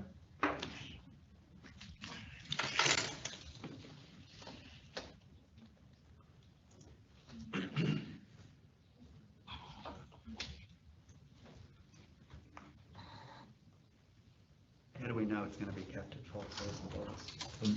That's all I can do, Mr Mayor. That's all you can do. I can't go beyond that. No, you can't get it. Neither, when you engage with them. And if it can't be achieved for that, then I'll bring a report back saying what the process ought to be. Okay, we've got an amended motion up on the board, which is the motion now.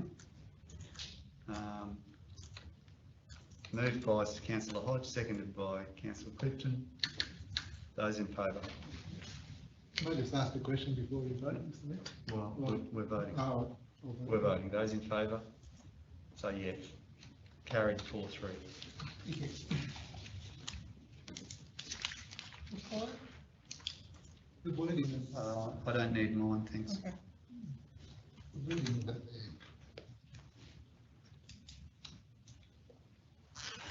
Right, Kev, it's done. It's done.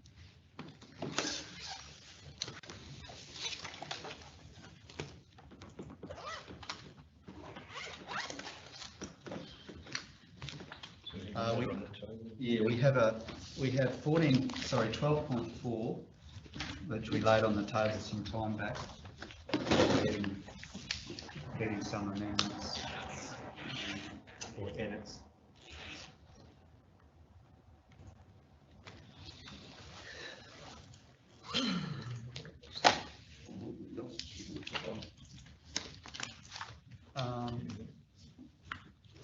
Mayor, could we just adjourn for 10 minutes to allow me to consult with my colleagues? I did send out some suggested wording, but I just want to make sure that my colleagues are comfortable with that.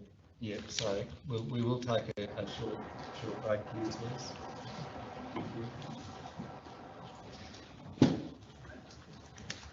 Need to read that. Okay, those two.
Thanks, everyone. We'll reconvene at 1:14. So 12.4 is the Natural Asset Management Advisory Network, which will be laid on the table. So we made some edits to the terms of reference, was it? Yep. Yes. Yes. And so 6.1. The term of the committee shall conclude on the day of elections 2024. And 8.1.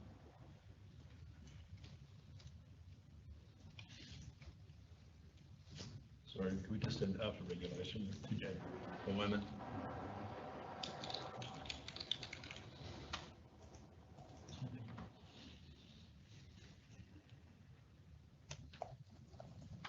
Really just reflects the legislation, Mr Mayor, but for the benefit of members who are not either councillors or officers of the council, just makes it clear what's happening with the report.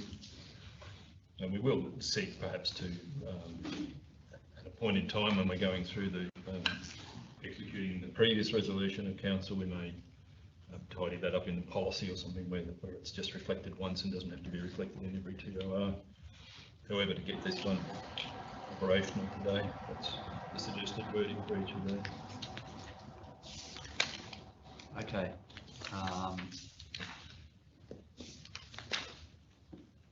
Just check.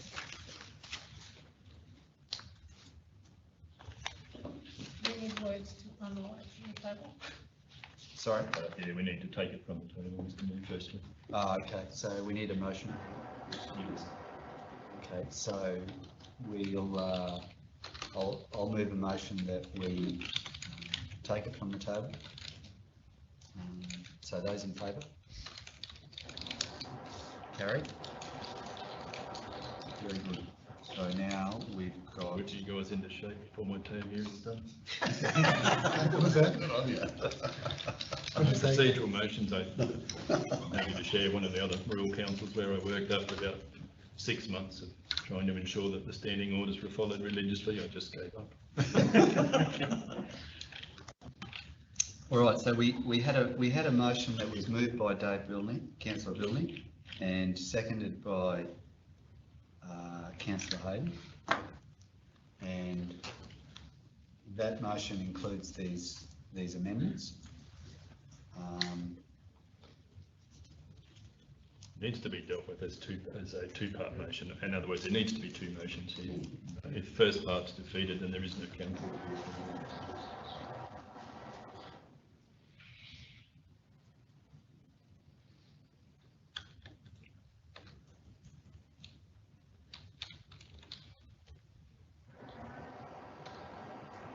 So we're moving the first motion, are we?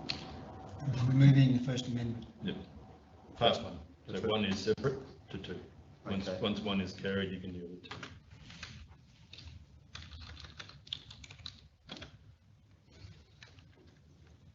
So was it Councillor Cardew and Hodge that moved They that moved first the one? amendment. Yes. Yes? Okay. So those in favour of number 1 up on the board? Councillor Clifton, would you like yours recorded? Yes, please. Against it. So Councillor Clifton against, thanks. And I think now we have to move that. Wait a minute. See, The terms of reference have been amended. The motion's fine. It's the terms of reference just to reflect that there was a change to the terms of reference that was the original motion was moved by these two councillors, not Kevin and Mark. We made an amendment. I lost track of that. so look, I've lost track of it too, so... The amendments count in the motion. Parking time. There you go. And then we'll vote again. So we're moving the amendments That's been done, and now the amendment is the motion. Okay. So those in favour of the amendment? be amended with the new conditions. Yeah. Councillor Clifton against. And now,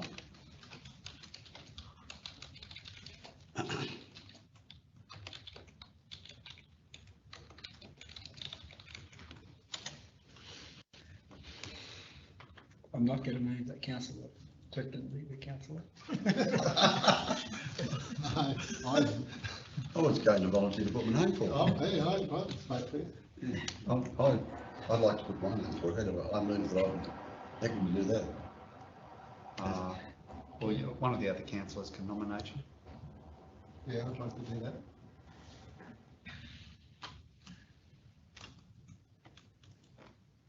Do we have any other nominations? Councillor Bilney, you're currently on that one, aren't you?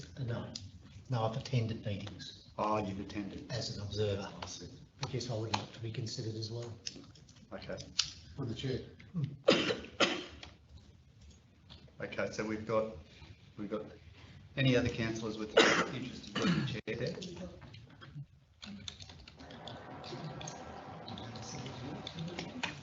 Yes. So Gary, how do we navigate selecting a councillor? We've got two nominees. Just those in favour. The first nominee is Councillor Clifton, so show of hands, those in favour of Councillor Clifton. If that is successful, then.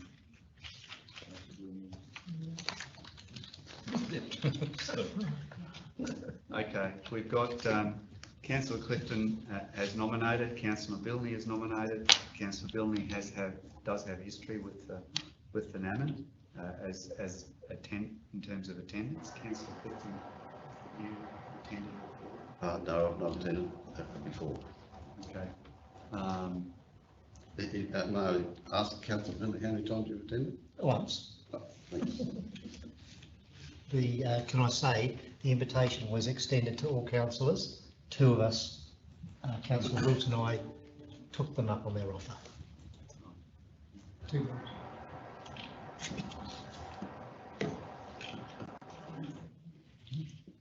Okay, so Through the chair, if I can just make a comment, to me, this is closely associated with the alliance between ourselves and other councils regarding climate change strategies. Yeah, so I think that's got to be put in context as well, and Councillor Bilney is closely associated with that. all right, so we're just going to do a vote of hands. So those in favour of Councillor Clifton? Question, Mr. Mayor, are we able to vote for ourselves? Yes. Yeah. Yes. Not with two hands. Didn't expect you I to vote. nominate you, got to vote. I Okay. didn't think we'd get a second. Councillor Okay, Bilney voted. that's three, yeah. Those in favour of Councillor Bilney? Okay, carried. Yeah, so Councillor Bilney. Right, that's, just as a casual aside, Mr. Mayor, about 3 years ago, David Billy and I were a toss-up to see who was going to fill the vacant position. He knocked me off then. Third time lucky. All right. So now, look, I've completely lost. Do we need another mover and seconder for this last one? No, Yeah, we need a second one. there was no amendment. No, it's just adding councillor Bilney as the representative. Oh, the second. So we need a seconder? Yeah. So Councillor Wills is seconding. Those in favour? No. What, Brennan? What did I do wrong? Got moved by Councillor Cardew, seconded by me. That's, Doesn't matter, we're all in favour. yeah, okay. Who should have been? I know, let's just confirming Councillor Bilney. Well, Yeah, Yeah, Kev actually nominated someone else. nominated someone else. oh, okay, sorry, my mistake. Well, I'm happy to nominate that. You can't nominate both.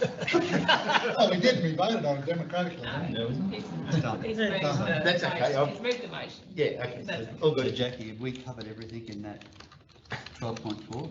Yes, No more votes to be had? no, Never speaking again. Okay. So now, councillors, moving on to item 15. What? 15. Business without notice. Oh.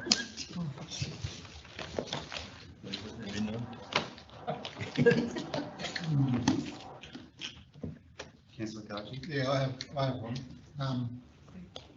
I'd like to move a motion to have a maintenance grade carried out on Chin Road, Kilroy.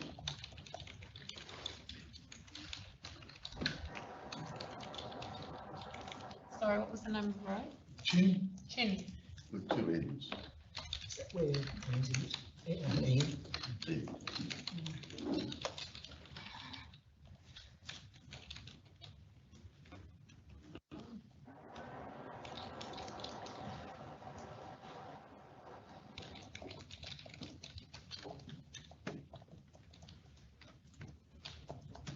That's it. One more word. Is that not just go through the customer request system?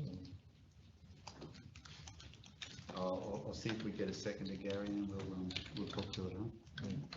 I'll second the motion. So is that the motion there, Kev? You happy with that? I'm assuming I've used the correct wording in maintenance grade, just to get some gravel on it and grade over it. That would be used, Mark? A maintenance grade has very little additional gravel, if any. What's the wording that we do gravel on? So if you want to put gravel on, it's a reshoot. A reshoot. And I don't even know if that road should be, but. Have you had a look at it? I have. It could I'll be, talk to it anyway. it could, in accordance with the strategy, actually be a natural formed growth. That doesn't require gravel because it only services one property. But, so, yeah.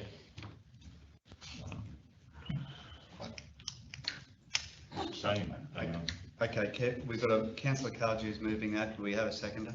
Yeah, Councillor Clifton. Councillor Cardew. Yeah, thanks. Look, there's been a fair bit of email traffic over this in recent times. Council's workforce went out and did a lot of work on Zappa Road, Mazzetti Road, all in the proximity of Chin Road, and Chin Road didn't get any work done on it at all. Anyway, a property owner at the end of Chin Road has put in a number of emails to the local councillor, Dave Clifton, and others, complaining about the condition of the road. Anyway, one of the emails that come back from our officers suggested that the road didn't meet intervention levels, and that's why that road didn't get any work done on it at the same time as every other road around it did. So anyway, on the weekend I went out and had a look at Chin Road, and I don't know what our intervention levels are or what triggers work, but I think we need to look at what our intervention levels are, because that road out there, even though it's only servicing 2 properties, there's a drain either side of the road, a B drain either side of the road, perfect condition. But there's also, and that would work really well if the road was formed up and domed so the water could run off the road into the drains. At the current time, the road's a drain, so the road's actually got a dish in the middle of it with a rut, with a washed out rut down the road. So if that doesn't trigger in an intervention level, I don't know what does. But putting that aside, I just want to see some work done on that road, because if we did a little bit of work on that road, we wouldn't have to touch that road for another, I don't know, 5 to 10 years, because the water will give off it. At the moment, the water's in the middle of the road, running down the middle of the road, creating a big scour straight down the centre of the road, and people have to drive around it. So how many properties does it serve? Two properties, Ian Burns and So if I may, just to provide some context, so there has been quite some conversation between the property owner and council. The information that we provided in relation to the condition of the road if I'm not mistaken, was I think either from November or December, and obviously the condition currently is not reflective potentially of the condition that it was back then, because we've had some rain since then as well. However, we maintain our road network. We've got about 750 kilometres of sealed road and 1100 kilometres of unsealed road network, and we maintain that in accordance with our transport strategy and also in accordance with our maintenance management plan. The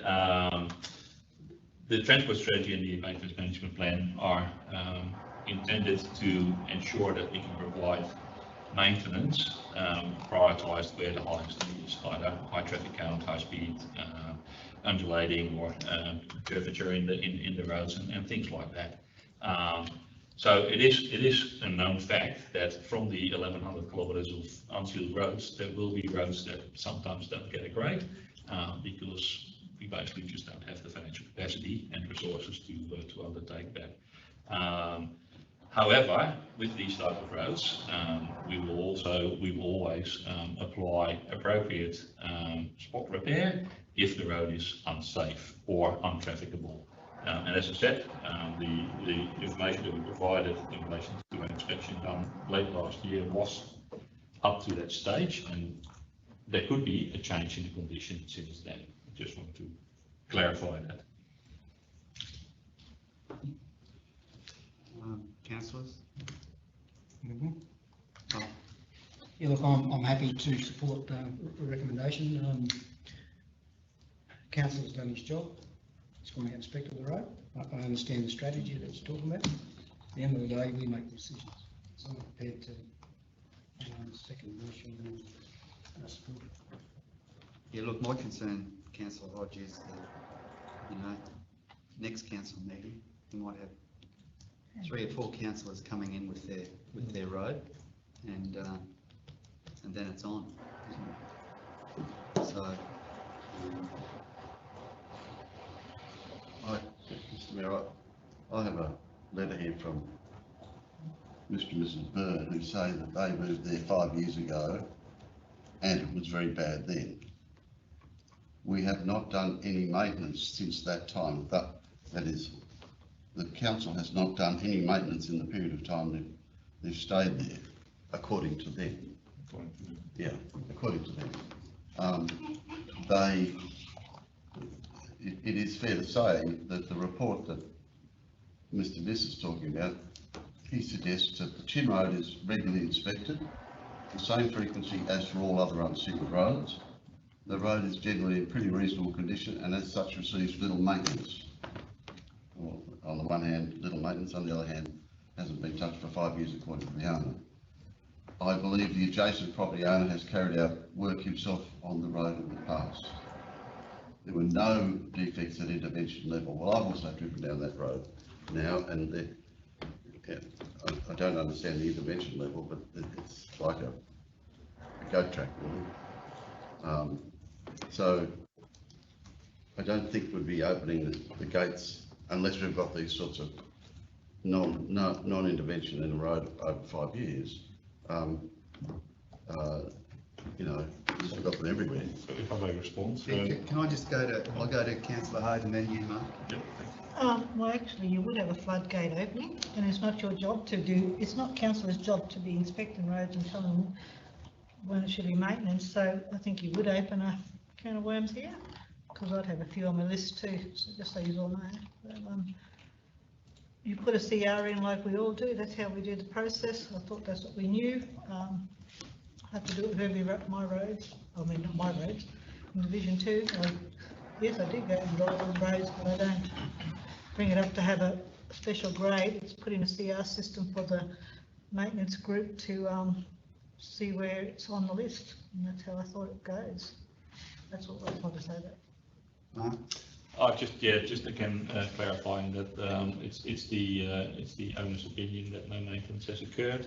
I'm not going to sit here that and swear that any maintenance has occurred, but it has been inspected in accordance with the inspection regime that we apply to all unsealed roads, and if maintenance was warranted within that period, it would have occurred.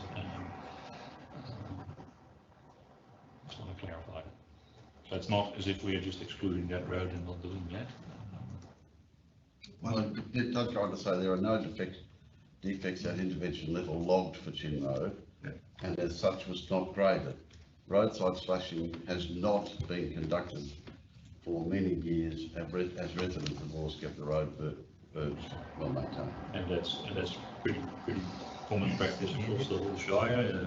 People are encouraged to actually maintain their own roadside verge. Where it doesn't happen, we intervene to ensure that that the road is safe and trafficable, and sight lines are in place. But we never actually slash all the way to the property boundary anyway, unless the property boundary is on the road. But yeah, in this case, they've maintained it very well, so there's for us no reason to put a slasher in that road if the grass is this high. So yeah, so that's absolutely correct. That's your report. Yep, I know. Yeah. Councillor Hodge? Yeah, look, I don't change the question, but what would probably be a good idea, and this always used to happen, I mean, I've been here 2 years and I've never even inspected any roads out in the bush, like as a council. The previous one, we used to go and inspect the roads, but I think it'd be a good idea if Councillor Cardew and the manager of the roads get together in the next week and go and visit that road. And then you'll know. I know you already know, but yeah. I know I already know, so. Yeah. Councillors, we don't, oh, Jeff. Sorry, just as a matter of process, there has been a number of, in my time here so far, there's been a number of roads like this that keep popping up with requests for maintenance. Quite often the guys go out and inspect and conclude that there's either no work required or that it's a low priority, which is often not deemed to be a satisfactory answer. However, we have recently had cases as well where roads have previously been queried, they were inspected at the time, they were okay at the time. We've since had weather events where that road has deteriorated. The request has come in again to inspect the road, which we've done and found that yes, it has deteriorated and yes, we do need to do works. I've just been looking back through my email trail and it appears that the last time we really looked at or dealt with this Kin Road issue was around sort of the Christmas New Year period. And I believe we've had some fairly significant rain events since. And under the circumstances, probably more appropriate just for out to ask our guys, or put it through the CR system, ask our guys to go out and re-inspect and just see what they come back with and go from there. Councillor Hayden. Can I just make one more comment too? It's all well and good to go out and grade it, but if you had a big storm, I think it'd be even worse. So I just think you'd want to make sure that you've got a good week of sunshine before you take the top of some of these roads. Because while it's a hard surface, you're pretty well safe and get through it. Once you break that surface, just be warned, it's probably going to be a disaster. Worse disaster than what you probably have now. That's my opinion, but maybe it's not right. Just, I don't know if that monsoon's coming, or that's what they keep telling me on by listening to the ABC. Councillor Cardew. I mean, the grading of the road, obviously they're going to do it in the time of the year, or it's not going to get rained on it, or hopefully anyway. But just a couple of comments have been made by a couple of councillors, one with the Mayor and the other with Councillor Hayden. The Mayor's comments about, oh, we're going to open the floodgates. Well, maybe we will open the floodgates. Maybe the floodgates need to be opened. If there's roads out there in the conditions that this one's in that aren't being repaired, and our constituents ring the councillors and say that nothing's been done on this road and we'd like something to do about it, well, that's their right. And we're here to serve them, and if we need to go and do an inspection, well, that's exactly what we should be doing. I've got no problem going out and inspecting roads or in buildings or anything else if someone asks me. That's their job, that's what we're here for, we're here to represent the people. So, I'm not worried. If we get a flood of these things, we'll deal with them. We'll deal with them one over and address each as their merit. So I don't have any problems with going and doing this. I don't have any problems with going and inspecting things and listening to what people have to say. I'm sick of being told, oh, you can't talk to this and can't talk to that because of this or that. ridiculous. We might as well not be here if that's going to be the case. So I'm sticking by this proposed motion. Okay, I think we're done discussing this one. So we've got a motion up on the board, moved and seconded. Those in favour? Those defeated?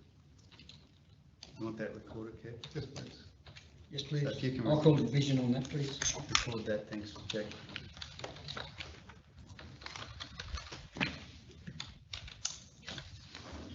Okay, councillors, before we finish up, I think that's it, Gary. Before we finish up, just one observation from today. If when we come to meetings in future, if you know you're going to make amendments to an officer's recommendation or changes, if you know beforehand, it's a good idea if you've got them drafted up beforehand, so we're not trying to draft amendments during the meeting, because it just takes forever. And so where you can, bring your draft amendments to the meeting and give them to Jackie in advance if you can. It'll make things a lot quicker. All right, thanks very much, everyone. I think we'll call it a day. Thank you. Yeah, We've now got a meeting. yeah, the meeting's about that. So how can we now escalate a CRM